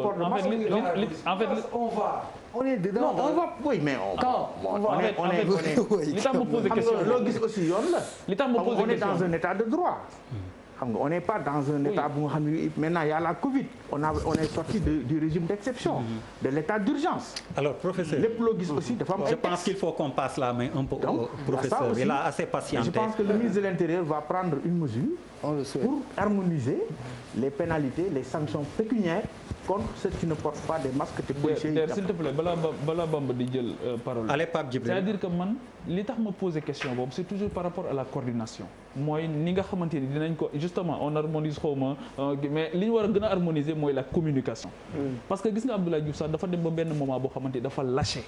parce que li ñu teg ci boppam dafa bari te feeñ na ci tabaski bi au moment où il dit su ma sañoon ku nekk fa nga nekk ngay tabaski xam na ak ay services am yëg na ne ku nekk la gën parce que dans les autres pays pourquoi le virus s'est propagé rapidement parce que mobilité bi foofu dafa bari doole fii peut-être que niveau de mobilité bi demeewul noonu et on a vu bi ñu bàyyee nit ñu dem rek gis nañ ne propagation bi yokku na mais est-ce que tey jii Bamba ñàkk bi ñu ñàkk tey ce comité scientifique là porté peut-être même nga xamante ni ministre de la santé dafay nekk rek un élément de ce dispositif là du porter xeex bi carrément parce que tey jii bàyyi nañ ko fi mu ne nii ci communication bi ministre de l'Intérieur moo koy jël peut-être que demain on va nous dire le ministre du transport moom moo koy jël finalement est-ce que c'est pas décousu est-ce que harmoniser nañ carrément ni ñuy yëkkatee ndoo di dóorandoo. mën naa répondre. ayca vas-y bismillah. waaw loolu xam nga Pape Djibril déjà dama bëggoon wax rek 2 mots ci communication bi nga xam ne ministre de l'Intérieur def na ko tey bon du ma juger ndax xam lu ñu waxoon lañ waxaat wala mais au moins la répétition est pédagogique. te loolu c'est hyper important parce que dama jàpp ne demain. déjà rek sànq bi may dawal sama oto di xool bi ma génnee sànq rek gis naa que ni déjà nit ñi commencé waat nañ takkaat masque. loolu c'est hyper important du lu ndaw donc le fait que ñu génn tàngalaat affaire yi defe naa ne am na benn aspect positif bu mu am. man analyse bi may def situation par rapport ak virus bi dafa nekk analyse boo xam ne à la limite sax du analyse médicale après tout à l'heure peut-être Abdoulaye naa ñëw ci problème pic bi. problème pic bi mën naa ci wax rapidement li ma ci waxoon parce que defe naa bi mooy sama 3e fois may ñëw jàkkaarloo li ma si waxoon laa ci waxaat j'ai entendu beaucoup de spécialistes depuis le mois d'avril. ñu ñuy dig pic bi chaque fois quoi. ma taxaw fii ne leen pic moom de toute façon kenn mënu ko déterminer a priori. mënta nekk. surtout bu fekkente ne da nga nekk ci dëkk boo xam ne defoo leen dépistage massif.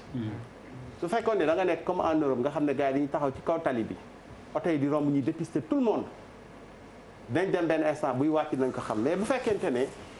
yow ñi ngay dépister tu as toutes les chances que ñu am virus bi parce que.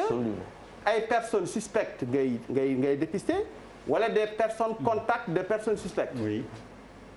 damay wax benn jour may caricaturer parce que je caricature beaucoup ma ne soo ne bugguloo gis kajoor nga ñëw ba digg Pekes nga taxaw foofu noonu. mais 10 personnes yoo romb 9 yi kajoor la ñuy nekk quoi. donc ñi ñuy dépister on a toutes les chances. Oui. de les avoir positifs. Ça c'est hyper important. te tant que ñu ngi tànk foofu c'est normal que ñuy am ñu positif. loolu aussi stratégie la boo xamee ne man dénigré wu ma ko d'accord naa ci parce que amuñu moyen wu dépister ñëpp. gis nga feebar bi analyse bi ñu ci war a def Pape Djibril wax na ko. boo ko jëlee def ko analyse purement médicale da ngay juum. anthropologue yi sociologue yi psychologue yi ñëpp ci war a bokk parce que affaire nit la ñuy wax quoi. gis nga actuellement ñu ngi naan levée du corps yi léegi bu kenn dem et cetera kii wax loolu mooy ki am distance par rapport ak ci dee. mais boo amee ku faatu nga xam ko am attachement ci moom gis nga. barki démb professeur Pierre Ndiaye bi mu décédé. Oui. Tous les professeurs d'université de Dakar ñi am jot ñëpp ñëw nañ ci levée du corps. C'était paradoxal d'ailleurs. non xam nga lu tax du paradoxal. affaire nit la. Bon quand je dis paradoxal mooy justement par rapport ak mooy tu leen daje. voilà mais ñoom au moins bi ñu ñëwee ñi ma fa gis ñëpp. man dew ma woon personnellement. parce que aw ma woon jot. mais li ngay wax ni man nit kilifa woo na ma wax ma ko ne ma justement paradoxe bi fa la nekk. levée du corps professeur Pierre Ndiaye. tous les grands spécialistes et les médecins de ce pays se sont donné rendez-vous voilà là-bas. parce que alors qu'on dit moytu leen daje. xam nga foofu laa lay wax. c'est d'où l'importance de li ngay wax aussi et je le comprends. voilà c'est-à-dire que gis nga il faut ñu analyser ko de manière beaucoup plus globale. parce que affaire nit la ñuy wax quoi. Pierre ñun suñu papa la woon tey ak lu mu metti sa papa bu génn àdduna di nga dem ci levée du corps. sauf que ña fa nekkoon am nañ lu nekk seen bopp am na lu ñu xam ñoom ñëpp jéem nañu protéger wu. gis nga indiscipline bi nga xam ne moom la ñu gis Sénégal mais pratiquement malheureusement dafa nekk loo xamee ne c'est presque mondial. du Sénégal rek la yem. absolument démb maa ngi intervenir ci émission El Hadj Assane. ma ni ko mais xoolal tubaab yi ni ñu organisé woo et tout ma gis leen ñuy football ba léegi. je suis choqué man ça me choque. di gis ay footballeurs yi football di dugal ay but di kottante di def leen bu ñu génnee bu ñu toogee bu ñu remplacer benn footballeur. mu génn takk maskam quoi man dama doon ay reetaan daf may jàpp. xam nga amul sens xamul tax. parce que nit ñi ku nekk dafa am benn représentation boo am ci virus bi. absolument. def ko modéliser ko mu nekk benn genre nit sax à la limite quoi. corona la tudd. di comprendre non bu ñuy football daan non Ligue des champions quand même. war nañ mën a bàyyi ñu football su ngeen dugalee bit non virus bi day comprendre sooy dem resto wax naa ko dem ba da ngay dem resto ànd ak say xarit ngeen takk seen masque et tout ngeen ñëw ba wàcc toog dindi masque yi. oui tu te dis non virus bi nag dina ne non quand même gars yi dañuy lekk quoi lañ leen bàyyi ñu lekk donc non loolu c'est psychologique te loolu beneen dimension la boo xam ne yeneen spécialiste ñoom ñoo mën a wax te su boobaa support communication moom mooy changer. wax naa ko gis nga type de communication bi il faut mu changer. parce que dañu toll foo xam ne nit danger lu mu rëy bu ko miinee daf koy sofantal. affaire bi li muy indi dee yëpp am na ñoo xam ne ils s'en fichent. léegi nag dañ toll foo xam ne comme ñun suñu société am nañu ay sobre. am surtout ay kilifa diine dëkku diine la ñoom il faut ñu mettre leen à contribution. ñu wax ak nit ñi noo xamante ne nii nit ñi dinañ jël ñoom seen responsabilité parce que aussi xeex bi fi mu toll nii. ci moment bi nekkatul lu état di gagné wala kër docteur yi di gagné c'est-à-dire citoyen bi ci boppam moo ko mën a gagné. parce que kër docteur moom ak lu ñu la mënti wax. ak lu ñu la mënti wax actuellement nii on a des structures yoo xam ne commencé nañ lotto mais côté boobu aussi on ne comprend pas l'État ku mel ni kii mi ngi koy cité léegi nii sëñ Mbaye Sy Mansour ku ko dégg muy wax gis nañ ni pare na jébbal boppam nekk soldaaru lii nii mais est-ce qu'on l'a utilisé justement comme il faut ci approche communautaire bi xalif général des Mourides yëkki 200 millions joxe xam nga donc kooku dans sa volonté aussi de combattre la mais pourquoi état bi demul à fond dans l'utilisation de ces relais ñoo xam ni mënuñu am ñu leen gën en termes de relais. voilà communautaire man je pense que ni kooku c'est un moyen. pour ñu gagner xeex bi loolu c'est hyper important pour ñu gagner xeex bi. mais dans tous les cas Abdoulaye. gis nga problème mu coronavirus bii nii. bëri na ay mesures yoo xam ne dañ koy jël mais booy jël mesures yi. il faut nga def arbitrage. man damay wax te yàlla taxaa nekk ma pour défendre l'État défendre ma État défendre ma nit ñi mais damay def benn analyse bu objectif boo xam ne mooy que gis nga y a 3 ou 4 mois j'étais là à Jakaarlo ñu naan léegi mu jeex man leen affaire bii ma gis nii au moins ba décembre mu ngi fi bi ma ñëwaatee dama leen sax waxtuma décembre mais ba déwén au moins mu ngi fi gis nga actuellement nii damay ne sax xamatuma kañ lay jeex donc mesure booy jël bépp mesure booy jël boo xam ne loolu li muy wax non c'est ça la vérité man xamu non parce que j'ai l'habitude de dire que parce que man en tant que sénégalais lambda aussi du ma ne sax dama bëggoon une nouvelle rassurante wala mais nga appelle ma 6 mois je sais pas un an ñu trouver la solution un vaccin je ne sais pas gis nga xam nga lu ma lay wax sénégalais yëpp c'est mooy ak mesure boo mënti jël dama ne la acteur principal bi c'est le citoyen parce que mesure boo xam ne boo ko jëlee wóor na la ne mesure bi nii fii ak 2 ans mënoo continuer jël mesure boobu jarul sax nga koy jël léegi nii parce que lu mën a dem 2 ans la donc après maintenant il faut que sénégalais di ci boppam approprier wu xeex bi xam ne affaire bi c'est à son niveau Boubacar wax na ko léegi ñun ñëpp man effectivement damay toog di xalaat suma yaay mag la sama maam mu ngi suma kër tous les jours damay oote di wax est-ce que génnul bu leen ko bàyyi mu génn et cetera parce que tout le monde a peur parce que tey jii nii ku ne gis na ni dernier jour yi décès yi am ku ko wax ak ku ko waxul tiital na la maintenant nag jeunes yi nga xam ne ñoom ñoo war a comprendre loolu parce que ñoom la feebar bi di nekk ci ñoom ñu mën ko transmettre te du leen tëral et encore loolu c'est relatif il faut que les jeunes fassent très attention parce que am na ñu ciy def ay formes frustres nga xam ne dañ di cof ñu soj après ñu wér il y a des séquelles actuellement nii le plus gros du problème de la maladie mais pneumologie la nekk léegi parce que nit ñi dañuy wér complètement ba génn bu ñu génnee am ay séquelles ay fibrose pulmonaires yoo xam ne service pneumo yi ils sont très fatigués. lan mooy loolu. non ay séquelles la yoo xamante Charles xam nga xaw ma moo tax foog mu wax ñu lan la. fibrose pulmonaire tey su ma fekkoon ne dama la koy jéem a expliquer. tey boo nooyee ngelaw li dafa am lu muy dugal ci sa deret lu ñu tuddee oxygène nga xam ne kenn mënu ko ñàkk. oxygène boobu dafa war a traverser say poumons pour dem ci biir deret bi membrane boobu mu war a traverser des fois day épaisse ba nga xam ne day am problème pour traverser ko. tuxkat yu bëree bëri dañu am fibrose pulmonaire. malheureusement virus bii dafay bàyyi comme séquelle. nit ñi nga xam ne daloon na leen te dañuy wér ba ñibbi.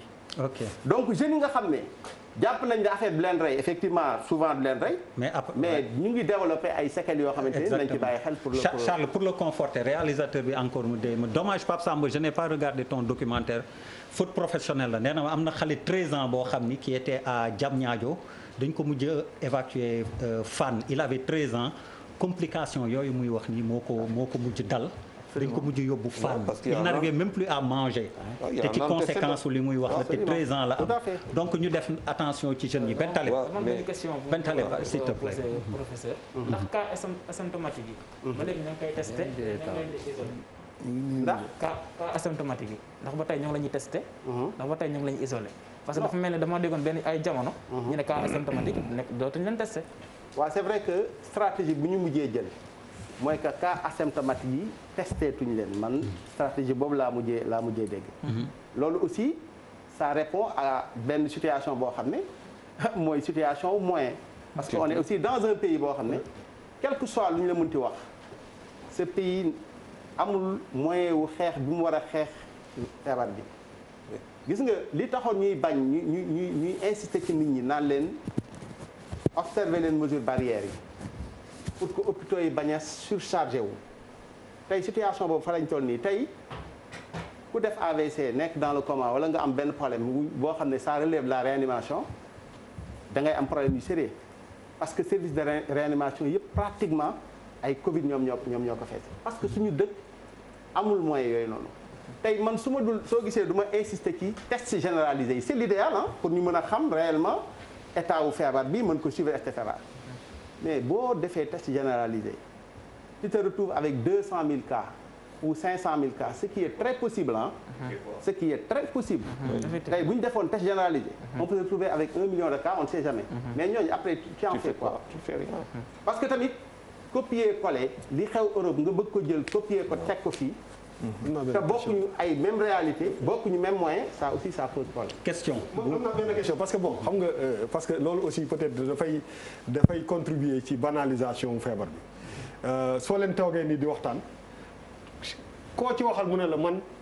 wóor na ma ni corona bi dal na ma parce que lii daloon na ma mais affaire bi dem xam nga loolu bu la xasee bu fekkee ni du woon feebar bi à la limite pour da ngay banaliser pour yow feebar bi existé tout et pour man yooyu yëpp dafa nekk ay angle de communication yoo xam ni nit ñi dañ ci war a insister parce que bëri na ñoo xam ne koo waxal mu ne la lii daloon na ma y a 2 semaines lii daloon na ma y a 3 semaines mais demuma testé ji affaire bi dem na donc y a des séquelles y a des séquelles quoi ce qui est dangereux quoi donc je pense que fu mu nekk nii am na dara loo xam ne ci wàllu waa kër docteur war nañ ci wax nit yi parce que dañu nekk ci benn hivernage la ñu nekk ci benn période boo xam ne grippe yi dafay bëri sibiru bi dafa bëri et pour ñu dimbali nit yi pour quand même nit ñi def la différence entre feebar yi mais boo bàyyee nit yi ak seen bopp ñoom interprétation bi ñu ciy def mën na nekk boo xam ne kër docteur pour te dire que communication dafa am solo parce que période bi ñu toll ni ñun ñii ñëpp ku nekk da ngay grippé de temps en temps wala dara te des fois symptômes yi dañuy xaw a identique te doo xam exactement ban mooy si ban donc man da bëggoon aussi si côté boobu nga wax ñu si quoi parce que normalement suñu demee vers côté boobu peut-être que on peut se retrouver avec beaucoup de gens qui sont positifs quoi. Non mais bu loolu dëgg la surtout nag sax période bii nii xam nga li gën a métti période bii mooy période sibiru déjà lañ nekk ñu bokk ay signes yoo xam ne dañ niroo déjà signe coronavirus ak signe sibiru dañ niroo mais li nga wax luy dëgg la parce que même bu fekkente ne su la dalee wér parce que en réalité plus de 75% ñi muy dal ay formes frustrées lañ dañuy wér mais dañu bëgg ñu xam que ni bu ñu wéree tam dafa am ay séquelles yoo xam ne mën na def ci ñoom séquelles yooyu fibrose bi may wax moo ci gën a tuuti à quel niveau je veux dire en termes de pourcentage est-ce que c'est résiduel 0,1%, 1%, 50%, 75%? Parce que sinon ça devient une catastrophe. Non mais malheureusement j'ai pas des chiffres tey je ne pense pas qu'il y ait eu une étude assez précise bu ko waxee mais ce qui se passe mooy que depuis pratiquement 2 mois ou 3 je discute avec des pneumologues yoo xamante ne dañ may ne non mais ñun on a de sérieux problèmes parce que les malades du Covid yi wéroon ba génn ñoom ñëpp ñu ngi ñëwaat. mais Bamba pratiquement parce que il y a des séquelles te loolu parfois il y a des gens yoo xam ne ils viennent avec des séquelles te kenn musu leen woon testé ñu positif. ça veut dire qu'ils ont fait la maladie. toog seen kër. charge virale bi jàll. mais oui bien sûr. nga xam ne même au test tu deviens négatif. mais attention mais attention il y a d'autres insuffisances médicales par ailleurs qui peuvent l'expliquer. mais bien sûr. parce que nit ki mun na ñëw mais mu am loo xamante ne yor na ko fajuñu ko nit ki mu génn négatif mais am na lu mu yor. déjà Charles ce qu'il faut préciser que le test est fiable à 80%. non qu'il soit fiable à 80%. mais kay ma wax la. c'est pas 100%. waaw même s'il n'est pas fiable même si à 20% moi je prendrais. parce que il faut que loolu laa wax c'est-à-dire faire il y a des attitudes il y a des que lu mu tudd loo koy appréhender dama ne sànq il faut modéliser la progression defuñu ko. mais Charles est-ce que la recherche a eu une place dans la. mais ça fait non mais ça fait combien professeur ñëw na fii. C'est la 3e fois. Oui. Ça fait 3 fois qu'on se pose les mêmes questions. Amuñu réponse. Quand on dispense, mais attends, lu gën mais il y a quand même un impact ba nga xam un suivi, il y a quand même une approche. Charles Balma, professeur, est-ce que tu fais partie du comité scientifique? Bu ministère de la santé non. Est-ce qu'il existe un comité scientifique? Si. Il existe. Bon, écoutez. Ça c'est une question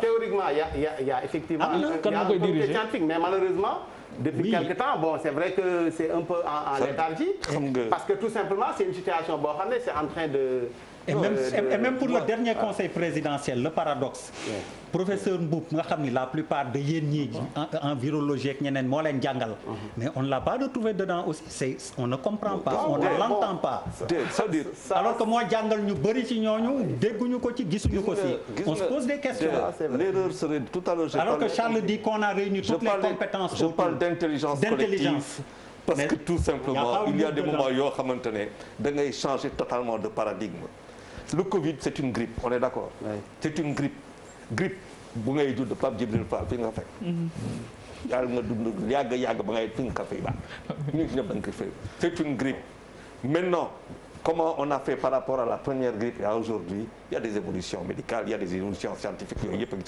il y a une guerre boo xamante ne mënul ñàkk moo fi am loolu ñëpp xam nañ ko donc tey les médecins am na ay médecins yoo xamante ne mais dañuy jël yenn garab yi dañuy jël zinc parce que on sait que le zinc par exemple a une capacité de protection antioxydant par rapport à kii boobu n'est-ce pas professeur am na ay médecins yoo xamante ne dañuy jël vitamine C am loo xamante ni jël ko pour mën a résister donc genre chimio préventive ou quelque chose comme ça yoo xamante ne ñu ngi koy def mais quand on en a parlé ici ça fait 4 mois parce que le problème c'est pas le pic le problème c'est quand est-ce que tu vas te retrouver hôpital ak 2000 4000 5000 personnes 10 000 personnes tu es débordé suñu dëkk antanu ko et ça fait quand même pour un pays boo xamante ne la fac de médecine 1962 dañ ko def c'était l'école de médecine créée en 1976 je te dis pas le raté monumental ñun Sénégal par rapport à ce qu'on aurait pu faire avec notre médecine depuis 1916 mais ça c'est autre chose le vrai problème sànq mu ngi wax ay kii il te dit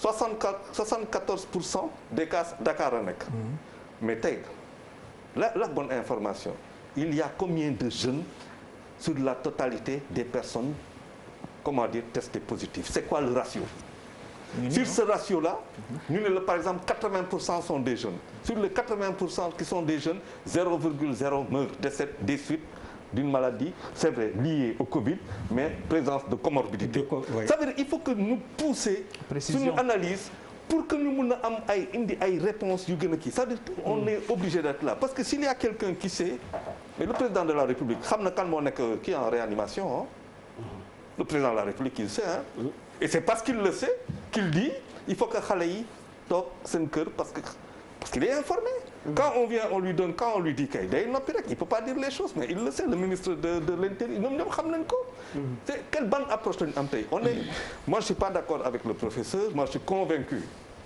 sur la maladie le plus difficile mais c'est le mois d'août et septembre à moins que on aille vers d'autres rendez-vous des rendez-vous yoo xamante ne convergence dit moo fay am alors bu dee loolu la on se retrouvera avec benn Covid boo xamante ne fii ba 2021 duñ si génn ça veut dire que tey qu'est-ce qu'il faut il faut être donc dans la prospective foog tey ñu neme ne quels sont les rendez-vous religieux que nous avons est-ce que le Sénégal dans cette possibilité boo xamante ne fii au mois de septembre on a atteint tel pic vers quoi on va aller le 31 décembre il faut que ñu par exemple ñi ñu bëgg a fêter ak il faut que ñu commencer ko parce que un pays aussi c'est ça mais Charles moom la ñu xam nga suñu réew mi en temps normal dañuy wax que ni dafa bëri ay événements yu fi jàll que à la limite nit ñi duñu liggéey te moom laa doon wax sax man état foofu laa koy xaar moom mooy que ñu teel a anticiper sur si ay moments yu am importance yoo xam ne ñoom dañ ci war a teel a anticiper jël ci ay décisions yoo xam ne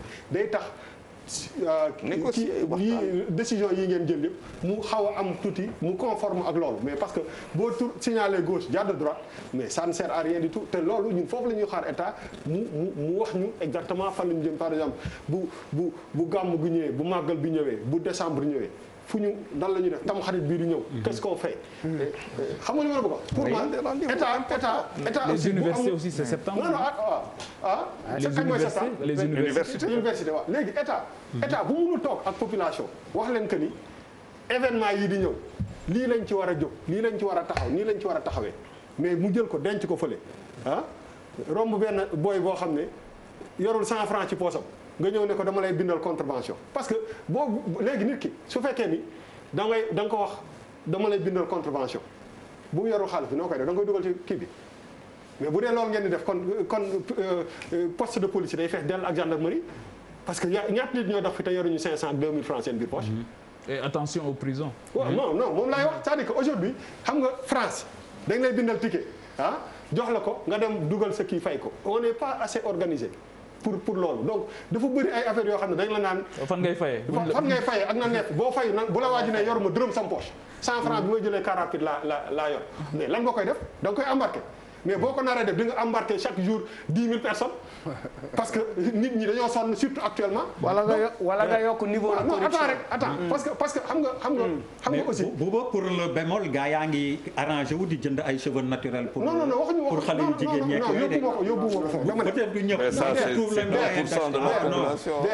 non on achète les Getzner on achète des. yóbbuwuma foofu affaire bi am na ñoo xam ne. Malal yaa ngi nii yow yaa ngi koy wax ne ñetti yére xaw ma lan nga. je ne parle pas de ça.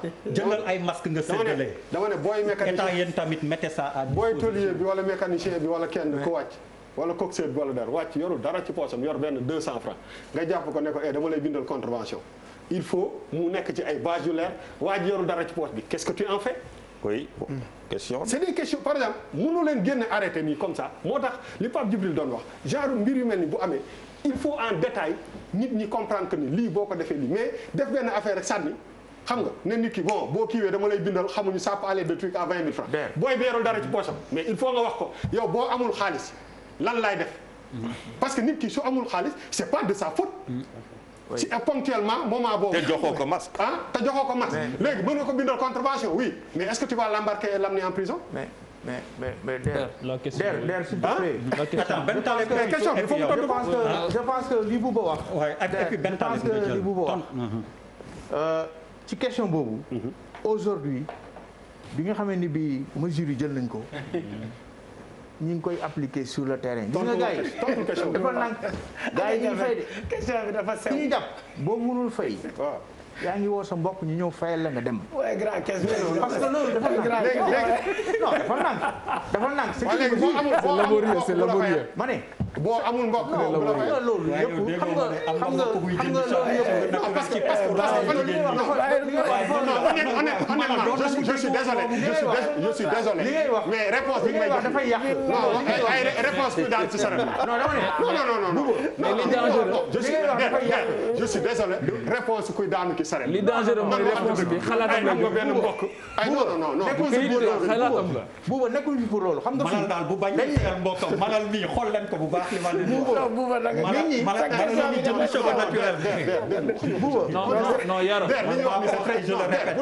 pardon c'est sérieux buuba li ñu wax nekkuñ fi pour loolu non dañu ne on a pris ma ne état mooy jël ay mesures mettre en place un dispositif légal réglementaire. mais c'est pas légal. ba pare mais c'est pas légal. mais je suis désolé ay forces de défense et de sécurité ñu nekk ci terrain bi di ko liggéey. mais kilifa gi. mais non dama la bëgg a wax ne non dama la bëgg a wax ne même li fii ñu jëm. yaa ngi wax jëlal ay mesures il faut ngeen wax mesures yi fii lay commencer fii lay jeexee nii la da ngay déglu parce que yaa ngi wax visibilité bi fan lañ jëm. est-ce que yaa ngi wax affaire màggal yi ñëw yaa ngi wax gàmmu yi ñëw mais dama la bëgg a wax ne ministre de l'intérieur tey li ñu wax ak statistiques yi ñuy joxe. Mon professeur docteur bi koy wax je pense que aujourd'hui li ñu wax li nga xam ne moo ci gën a ëpp importance tey sur à la date du 5 août sur les 213 décès 203 ils ont plus de 40 à 60 ans 40 à 60 ans ça représente plus de 74% ci situation bi nii donc fi ñu jëm ci événement yooyu moo tax ministre de l'intérieur et tous les services de l'État parce que ci mesures yi jël ministre de l'intérieur sax boole na ci l'arrêté bi nga xam ne ministère des transports parce que kii mi ngi wax tàngal ceeb mais le port de masque obligatoire du tey la ko jël c'est le 10 juillet c'était pris depuis le 7 avril depuis le 7 avril bi nga xamee ni bii état d'urgence bi jeex na mu renouveler waat ko pour le port automatique obligatoire de masque. mais c'est pas obligatoire. c'est pas obligatoire. même si explication ministre bi c'est pas obligatoire. boo duggee benn lieu public. le port obligatoire non c'est obligatoire dans le sens où boo ko takkul ci conditions yi la wax. tu t'exposes à des sanctions pénales. est-ce que vous avez compris c'est ça ce qu'on appelle obligatoire. mais Boris est-ce que vous avez compris. il faut comprendre le caractère contraignant. non Boris cette mesure. non il faut parce que buñ ko jëlul. non Boris buñ ko jëlul. mais mooy bàyyi nit ñi. non Boris est-ce que vous avez compris. Charles. parce que ku théoriser quand même le port du masque tuddee ko Mais le port de masque mobile. Le confinement individuel mais mobile. Charles, tu comprends que le port de masque Attends, c'est un problème il faut dans le lui monde. demander parce que yéen apparemment vous n'avez pas compris. Vous n'avez pas compris. Sodaaf la ñuy dem nga Mais déposer. Charles, le port de masque Parce que yéen vous n'avez pas compris. le port de masque mais xam nga Non, attention ba ma ko fii Sodaaf la ñuy dem. kay ma wax la dara professeur Bamba bi il m'a appelé à la maison tout à fait.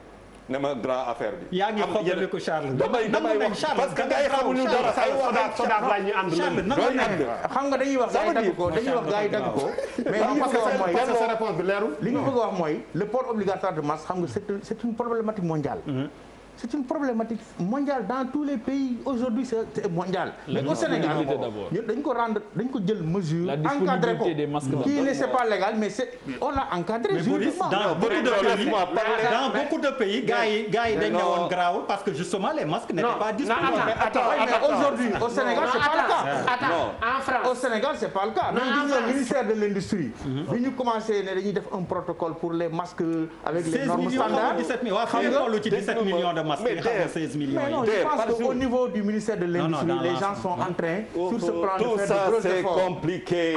Nit ñaa ngi defar ay masques avec les tissus, on encourage l'artisanat local. ñu ngi koy defar nit ñaa ngi am ay masques. waaw da ngeen di ñëw ci xamante ne moo ko théorisé ngeen laaj ko. ah oui Charles ay. oui yéen koo xamante ne fii la toog ministre de la santé toog docteur Bousso toog wax masque le 2 avril.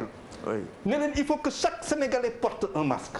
amul beneen opportunité que du loolu la France ne l'avait pas encore fait. et ainsi de suite parce que dafa am foo xam loolu dama ne les xam nga Newton lan la wax. quand tu veux voir loin tu montes sur les épaules d'un géant 1675. donc tu vas da ngay xool gars yi lu ñuy def ci monde bi nga jàng foofu ñëw teg. Vous imaginez que c'est aujourd'hui que vous parlez de port de masque obligatoire? Non, c'est pas aujourd'hui. Ça veut dire, est-ce que quand 95% de la population... Le Sénégal est l'un des premiers pays. Non. Et le ministre de l'Intérieur, les arrêtés qu'on a pris sur le port de masque date d'avril, le 7 avril. Non, man dooma boole. Un mois juste après. Non, dooma boole ak Ali Nguy suma xarit. Je ne parle pas du ministre de l'Intérieur. Mais dans cette histoire-là moom lenn moom moo óol wax fa dëgg yàlla responsabilité bi ci gën a mag en dehors de li ñu leen question yi leen posé Sénégalais yi ñoo indiscipliné bañ a takk masque loolu mooy waxi dëgg.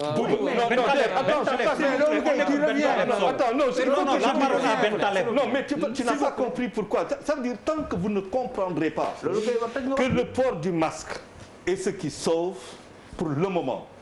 Ça veut dire que toog fi dine ay fii ak fale c'est obligatoire pour la seule et simple raison que la possibilité de faire un Covid ou de choper un Covid en respectant la distanciation sociale, quand tu as le masque, ça se situe à moins de 2%. Et c'est une étude.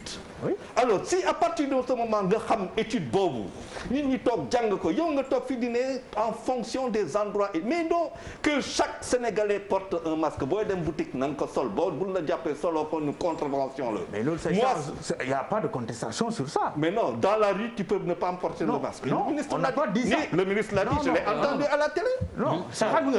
S'il vous plaît, Ben Taleb, après tu Ben Taleb quand même. Le ministre n'a pas dit ça. Si, war nañu recentrer débat bi par rapport ak bilan coronavirus bi surtout ak décision Aly Ngouille Ndiaye parce que aussi dafa war a leer ci kanam bopp sénégalais yëpp xam nga tey jii nii. Mais pourquoi tu dis recentrer le débat? Parce qu'on l'a décentré. tey jii soo xoolee tey jii nii benn hôpital Sénégal pour 542 000 habitants la. et soo xoolee norme bi benn hôpital pour 150 000 habitants. 150 000 OMS. donc soo xoolee situation boobu mais gis nañ nos hôpitaux doy ñu donc war nañu mën a renforcer les hôpitaux te soo xoolee benn infirmier pour 8 000 habitants la au Sénégal war ko na benn infirmier pour 300 habitants la au Sénégal tey gis nañ les services sanitaires nañu taxawoo ci Covid bi ñoom ñoo nekk au front. mais tey jii est-ce que ils sont bien équipés pour lutter contre le virus benn dafa am mooy dañuy wax. L'État n'a pas de moyens mais l'État a des moyens l'État n'a pas tous les moyens mais État am na ay moyens li tax parce que tey soo xoolee HCCT CESE ak dialogue mooy conseil dialogue social boobu noonu tey ñooñu soo réunir seen budget ay milliards la foofu ce sont des gouffres à milliards yoo xam ne mënoon nañ ko jël investir ko ci éducation bi investir ko ci santé bi donc loolu dafa nekk loo xam ne dafa am solo mais dañ koy jël di ko def ci ay mbir yoo xam ne ay terre wala affaire yoo xam ne amul benn rendement direct pour population bi donc loolu tamit loolu la ñu war a njëkk a xoolaat parce que dañoo jàpp ne gouvernement bi aussi dafa échoué par rapport ak politique am tey jii soo xoolee ñu ngi wax les jeunes mais tey jii nii xaw ma ndax la quasi-totalité wala mais la majorité des cas asymptomatiques ay jeunes leen donc ñooñu noonu lan nga la ñu reproché bu fekkee doo leen testé donc déjà professeur mu ngi wax ne xëy na les tests sont coûteux mënuñoo tester ñëpp de manière généralisée mais on doit faire des tests massifs mais ciblés parce que tey xam nañ épicentre virus bi fan la xam nañ ñen ñoo gën a am virus bi mais pour nga endiguer loolu foog nga jéem a xool ampleur bi nu mu toll te ampleur bi nu mu toll foog nga tester ñooñu noonu donc dañoo war a tester ñooñu noonu nga xam ne ce sont des cas asymptomatiques dañoo war a def des tests ciblés pour mën a xam ñan ak ñan ñoo am corona bi ak nan lañ koy dindee ci ñoom parce que tamit tey il y a deux choses xam nañ la moo koy prévenir xam nañ ni ñu koy moytoo tey jii nii soo takkee sa masque di respecter les masques barrières mais yaa ngi moytu coronavirus tey jii nii suñu docteur yi teg nañ benn protocole bu efficace mooy hydroxychloroquine bi ak yeneen yi muy àndal donc ñu ngi koy faj am na ñoo xam ne xëy na mënuñ cee mucc parce que dañu am ay complications. allah kulli nu mu demee état bi dafa échoué du début à la fin. parce que soit décision yi dafa jël tardivement soit dafa jël décision yoo xam ne amul adéquation wala amul mesure d' accompagnement. tey jii nii mënuloo ñëw nga ne port du masque obligatoire dans certains lieux te joxoon nit ñi doté woo leen suffisamment de masques. tey jii nii mënuloo wax ne virus bi moo ngi propagé wu nangam sangam te pourtant defuloo test yi nga war a def parce que les tests vraiment c' est très faible. ma bëggoon yokk rek ni je pense que ñun ñoo war a recentrer débat bi parce que je suis pas trop d'accord. Non, mais en même temps moi j'ai une question pour Ben. Non bu ne c'est pas grave dafa ne ñun ñoo war a recentrer débat parce que on parlait de la décision de Aly Ngouille Ndiaye du ministère de l'Intérieur donc je pense que jusqu'à maintenant tey port du masque yi muy wax tey non mais non man dama démocrate ba nga xam ni même dans ma façon de faire quand on me critique je dis ok et je discute on ne parle pas je ne parle pas de toi. dama bàyyi ma wax rek. Quand il dit recentrer le débat, je ne parle si pas au premier chef je ne me sens pas visé, c'est pas grave. Oui, d'accord, mais non. Amul problème. Je peux dire simplement. Papis Diaw, s'il te plaît, Boris, la parole est à Papis. S'il te plaît. dañ ma dagg s'il vous plaît.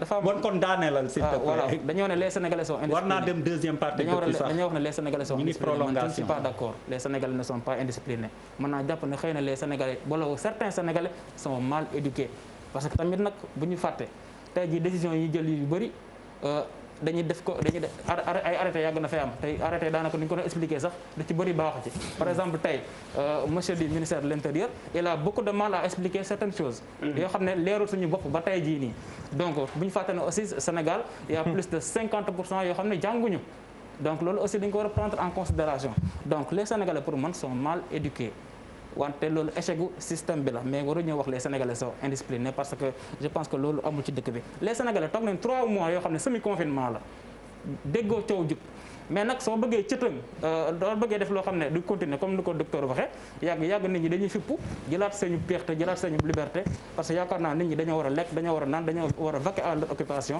donc nañ leen accompagner jox leen suffisamment de masques def des tests ciblés su ko defee ñu mën a endiguer virus bi parce que sànq ba tey ñu ngi koy boros nag mais foog ñu wax ko màggal Touba mu ngi ñëw te màggal Touba allah kulli al kenn mënu ko teree am donc nañu endiguer virus bi ñun ñëpp ñu jàpp si mais surtout état bi responsable jël des mesures yoo xam ne ñun ñëpp dinañ ci mën a dugal suñu loxo ñu indi mbir mi saafara su ko defee ñu mën a vaquer suñu occupation comme ni mu waree. Papis Diaw. En fait man très rapidement mooy dañu am seen sens quoi les mots ont leur sens aujourd'hui parce que je pense aujourd'hui jamono bi ñu nekk nii on ne peut pas parler de bilan sur le Covid ou la Covid man xaw ma loolu la ñu wax. le Covid. parce que l'académie la. non académie le sida la ñuy wax. nee na jigéen la. on dit le sida. non wuyu ma académie française moo le Covid la syndrome. mais il faut qu'on. On dit la Covid, c'est le terme exact, mais on dit le Covid la wax. Moi ça m'arrive de dire. parce que corona est tellement indiscipliné. lëbi moo ma gënaloon. non corona loolu nga wax ma ni lëbi moo ma gënaloon moo ma niroog lu gën a jekk lu gën a rafet. man le Covid la mais ñi yor seen kàllaama l'académie française la nañu ma ñi làkk seen kàllaama ñun te jox faut résister quand nee nañ jigéen la féminin kon nañ ko ne la Covid corona la Covid corona la corona non indiscipliné boo xamante ne loo ko wax baax na corona. En fait je veux dire par là mooy dañoo am seen importance parce que on ne peut pas parler de bilan partout dans le monde moi je crois que li ñu war a mën a wax c'est évaluation parce que da ngay bilan loo xamante ne xëy na jeex na wala am nga au moins si benn niveau. leneen li moom mooy la vérité des vérités pour le cas du Sénégal pour gestion kii bi. Covid bi affaire rassemblement yi dafa fondamental et c'est ce que l'État a du mal à maîtriser a du mal à diligenter à orienter à organiser et pourtant. Mais pourquoi, Papis? Non, mais il y a des pesanteurs. Non, dis les pesanteurs. Mais tu me laisses terminer. Ah non, si tu dois brosser et faire en non je brosse pas xam nga man lees waxul man dama bëgg waaw lees am na xam nga wax bu yegg dox moo ko moom. li kii doon wax da ngay junj. non wax bu yegg dox moo ko moom par moment il faut yes. dama bëgg wax xamal ne et je me répète je l'avais dit dans d'autres formes il y a quelque temps je disais à l'État du Sénégal contingence wala contrainte yi mën a tax sociétalement ñu am ay blocages tout a été levé tout. mooy les khalifes généraux les cercles religieux ñëpp taxaw boo rappelé wu un peu dafa njëkk a commencé woon si Laayeen yi bi ñuy door a commencé c'était les Laayeen ils ont pris des décisions ils ont dit non on se solidarise la santé n'a pas de prix c'est ça le déclic après khalifes généraux yi ñi joxe xaalis ñi mais tout le monde était derrière l'État pour qu'on y aille. Les gens ont tergiversé sur ay moments ak ay circonstances. Mais moo ñu rattrapé nii. Ouais, c'est ça. Et ce qui est grave dans cette histoire mooy ñun on a nos réalités on a nos rendez-vous. Les choses vont se représenter encore dañuy ñëwaat. Dans un assouplissement on va fermer les yeux on va vers la catastrophe encore. Il y a deux choses possibles dañ nekk dans une république. mu am ay segments. am ay loo xamante ne dafa bokk aada ak cosaan c'est des réalités il faut les prendre en charge c'est vrai mais boo amee dëkk boo xamante ne li gën a am solo ci sensibilité yi dafa am ay pôles yuy wuyu yuy déggal te ñu jox la bopp ñu ñoo la jox bopp ne la ñu gis sa ginnaaw mais looy ragalati. mais looy ragalati. bu fekkoon ne loolu moo doon sa contrainte looy ragalati. ñi yor affaire bi ne la ñu gis sa ginnaaw génne ay koppar ne la am. Ouais. Mais pourquoi hésiter non de Dieu pourquoi faire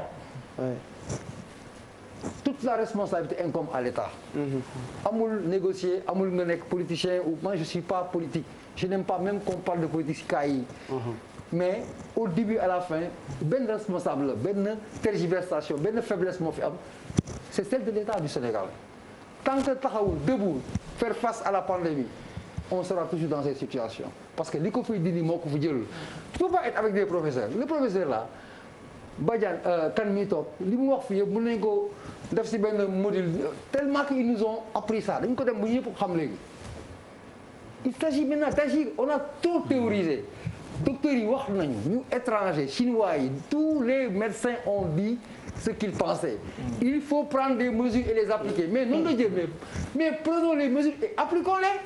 Oui, mais mu jeex tàkk. Oui, xam nga en fait man. j'aimerais bien. que voilà en une minute. que ñu dellu si waat ci li nga xamante ne moom mooy un État plus ou moins irresponsable xam nga mooy lan.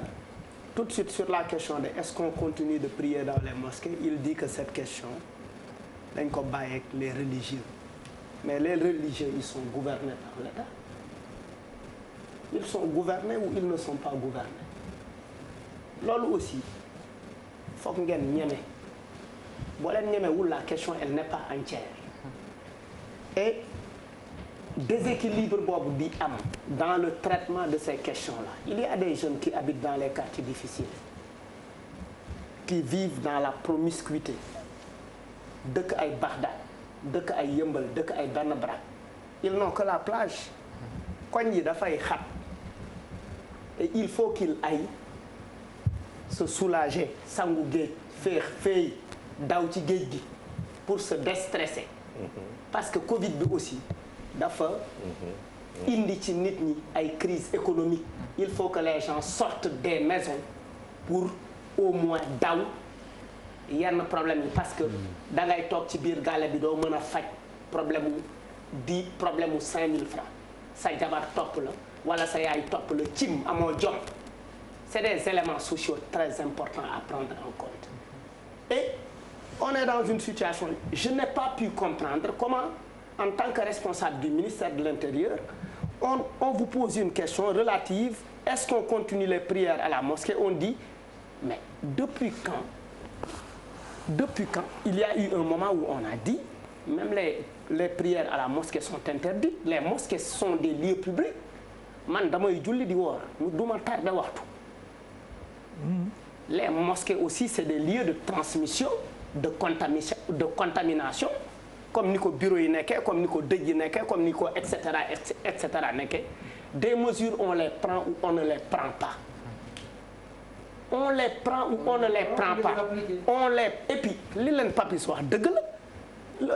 Depuis le déclenchement de la pandémie les chefs religieux appel bi am na fi. ñëpp ne ayca bismillah jox nañ leen la ngay diriger leen foo leen ñu woo ñu wuyu leen. Et derrière vous jouez le jeu non Sénégal dëkku diina la mais à l'église les gens ne vont pas à l'église.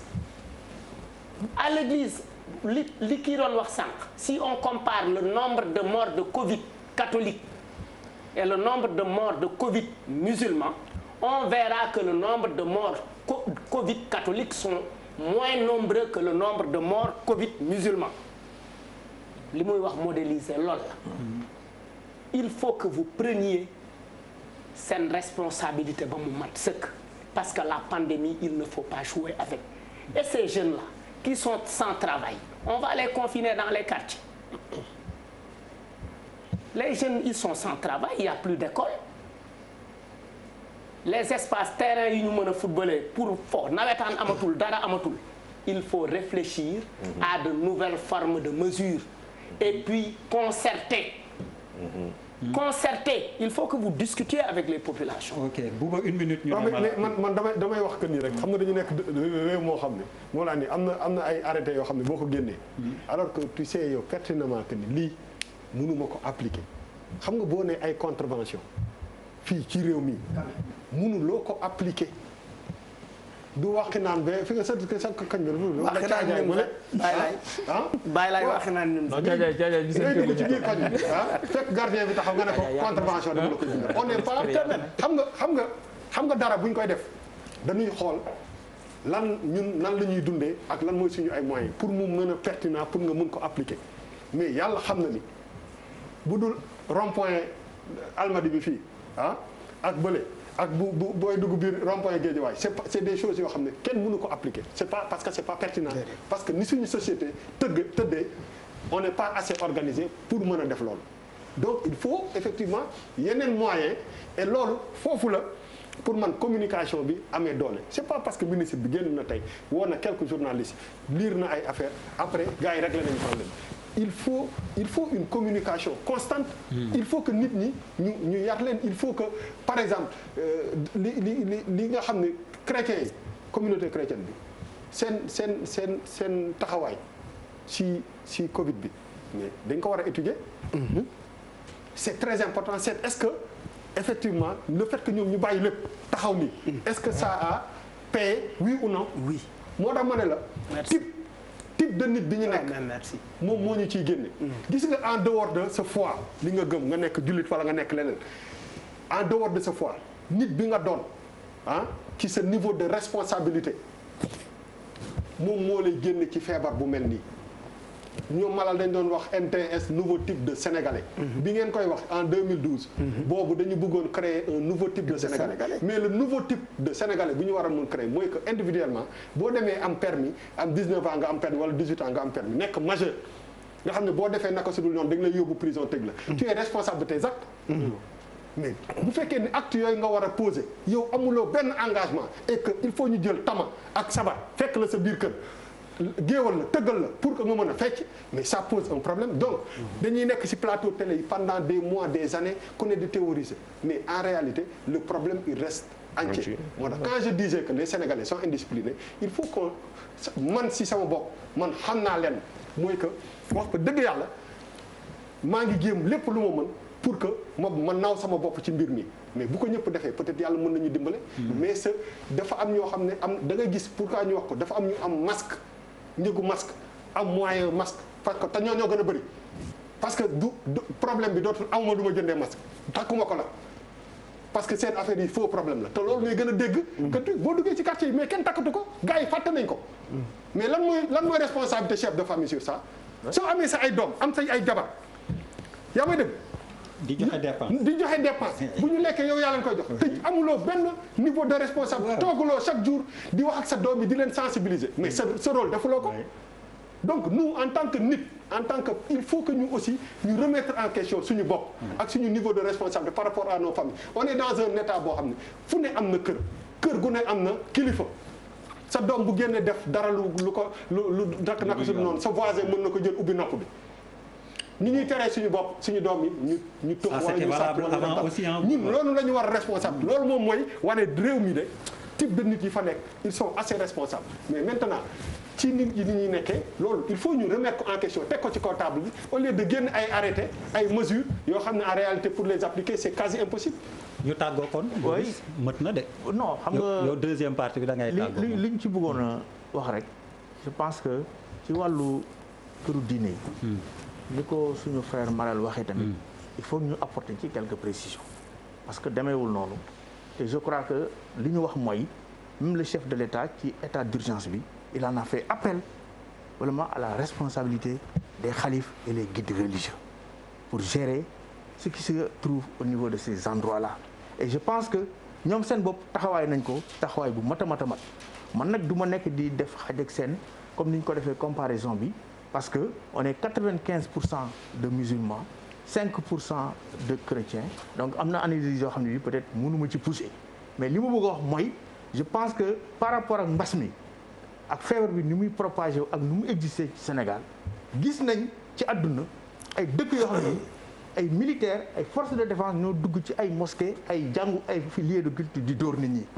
yaakaar naa fii Sénégal ñaanuñ yàlla toll fu nga xam ne fii ak kilifa diine yi li ñu liggéey ci réew mi fii ñu dem ba toll dañuy jël policiers yi ak yooyu di leen yóbbu ñuy dóor ay talibé di dóor ay ñuy julli ci biir ay mosquées. li def état def c'est ça la responsabilité contrairement à vous la manière dont vous voulez l'appréhender. non état bi si parce que non li ngay dama ne. li ngay wax ni waxu jaxase la quand même. waaw déglu non je serais pas d'accord que tu me mettes en mal avec moi je suis un très bon musulman. mais kooku après nga défendre fële mais déglu ma wax la man. dama lay wax dama ne la non il faut qu'on soit très clair. waaw mais déglu ma wax la on est dans un média. mais effectivement li nga wax mais yow yaa ko wax parce que tu as accusé l'État le ministère de l'Intérieur. non dama ne la comme si dama ne. mais c'est ça qui a dit non dama ne xam nga dama ne la. est-ce que pourquoi et je te réponds par rapport ak. dama ne les mosquées sont des lieux publics. mais non pourquoi vous n'avez pas précisé comme ni ngeen précisé que les plages. mais on l'a fait dans le cadre des mosquées. ce qui a été très clair dans le cadre des mosquées. je pense que la première mesure bi nga xam ne bii ñoom jël nañ ko mais c'était l'association des oulémas. ñi nga xam ne bii ñoom ñoo njëkk a jël décision bi malal loolu la lay tere jël nañ ko c'est-à-dire du ku nekk jël waaye non ku nekk jëlul mais dama ne ku nekk jëlul mais li nga xam ne li bii moom état bi def na ko c'est des lieux bu nga xam ne bii qui sont organisés gérés. L'État a l'obligation de protéger tous les mais l'État l'a protégé. Malal parle dans ce sens la protection des citoyens mais la protection des citoyens ci mbas mi mënul weesu ñu ne même bu fekkee ne am na ñoo xam ne dañoo tëj seen mosquée am na ñoo xam ne bii neneen dañuy ubbi l'État veille na en rapport avec les autorités administratives et territoriales les préfets et les sous-préfets pour que le respect des mesures barrières soit appliqué dans ces mosquées. C'est l'État qui n'a pas joué le jeu dans ce sens. Les mosquées ont été effectivement ont appliqué ces mesures boo demee ci mosquées yi nekk ci Sénégal yi julli yëpp benn période ils ont respecté ça. mais li ngay wax les chefs religieux et les guides tu parles comme si les gens n'habitaient pas le Sénégal. mais au niveau des mosquées les mesures barrières ne sont pas respectées. mais mun nga ne ci funérailles yi. non mais soyons sérieux quand même on est au Sénégal. je pense que les mesures yu ministère de l'Intérieur waxaat. c'est très clair funérailles yi li ñu gis mooy li ñu filmé. dama ne li nga xam ne bi ministre de l'Intérieur moom wax na ko. ci mesures yi parce que loolu tax ñu ñëw fii. parce que comme li ñu wax communication bi pour gën ko yaatal leeral ko wax ko mu tënk ko. il faut bosser je pense que loolu ñu ngi ci port de masque yi tamit fii Sénégal ñun ñëpp ñu ngi ci dëkk bi. fii dañuy jàpp nit mu ne masque mi ngi ci poosam wala mi ngi ci saagam léegi rek taxi bi ñu dugg bi may ñëw mën a yow fii problème boobu am nañ ko ci donc loolu comme bi buuba nu mu conclure ne y a de l'indiscipline bon effectivement loolu la ñu constaté mais en ce qui concerne la prise de mesure pour témoigner li muy wax ni Malal man Liberté 6 extension bi ma dëkk ñëw naa mosquée ba fàtte sama masque boo te dañ lay thermoflash dañ lay gel ba pare ni nga wax distance ak sajaada yu bees yu teg mais wuy ma fàtte naa ko wuy ma dañ ma wàññi vous parlez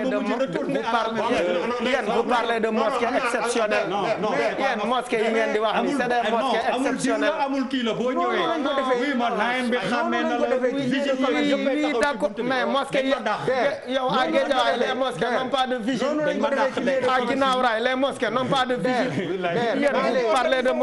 yéen vous parlez de mosquées résidentielles je vous parle des mosquées quartier populaire je dis vigile tu peux le non mais mën nga jël sa waa jooju Baba Naar la xaw ma la peut jouer ce rôle là mais mu ngi lay nuyu Baba Naar peut jouer le rôle de vigile taxaw ku amul masque doo dugg ku def vigile doo dugg je veux terminer pour dire man je le dis man dàq nañ ma dàqaat ma ñaari yoon yoo xam ne dama ko fàtte dama dellu amul fajar waa li jot dama dellu budul mosquée yi sax y a les luuma budul mosquée ci àll bi y a les luuma xam nga bi état bi jëlee état d'urgence bi ñu paree mais luuma yu bëri ñoom seen bopp ñoom ñooy gérer seen bopp xam nga donc état bi avec les sous-préfets Boris Bouba non mais mënul toog fii di Bouba je suis désolé on ne peut pas continuer à jouer le langage boo demee marché commercial c'est une catastrophe dama am patron mais justement catastrophe yi ñu gis Boris mais Bouba catastrophe yooyu am lu ma yi moom lu ma yi il faut arrêter li ngay wax mais les arrêtés du ministre là je vous remercie j'ai un patron service commercial justement service commercial Boris daanelal dama am publicité. dama ne à un certain moment. moo tax koppar yi di dugg les commerces dañ ko respecté woon ak lépp. mais bu ñu ñëwee ba gis ne effectivement mais l' activité économique il faut aussi mu démarrer l' activité économique aussi dafa am solo. kan moo gis loolu ministre de l' intérieur. donc bu ñu demee ba nga xam ne gis nañ ne nit ñaa ngi gën a brassé wu waat mais commerce bi marché yi mu amaat kii mais ministre bi ci la jëlaat mesure encore. pour renforcer waat merci beaucoup Boris donc on va à la publicité. donc c' est un travail continu comme ni ko docteur waxee xam guñ affaire bi kañ lay jeex mënaguñ koo circonscrire ni dans le temps. mais l'état mënul tëb jël benn mesure bu nga xam ne bii ne pour 2 ans. bëggoon naa nga dalal sama xel de yaa professeur waaye mënu leen ko kon.